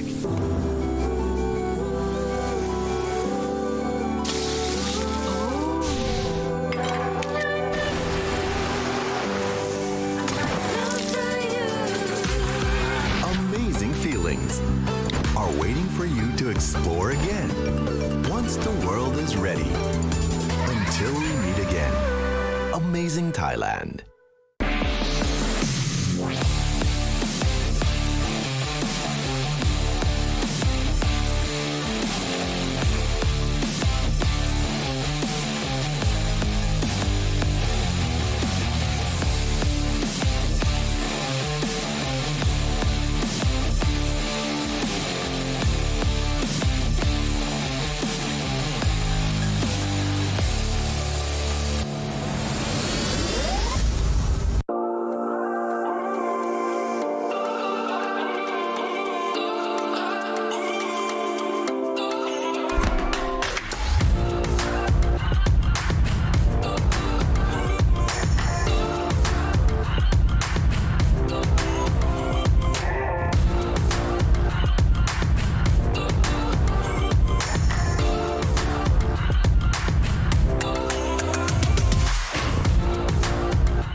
Stats with the most region possible. This is 600 starting gold right here.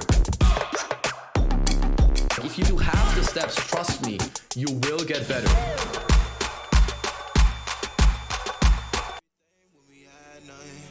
Gave it everything when we had none. Holding on by a thread, couldn't grab none. Seems we moved on to a better place.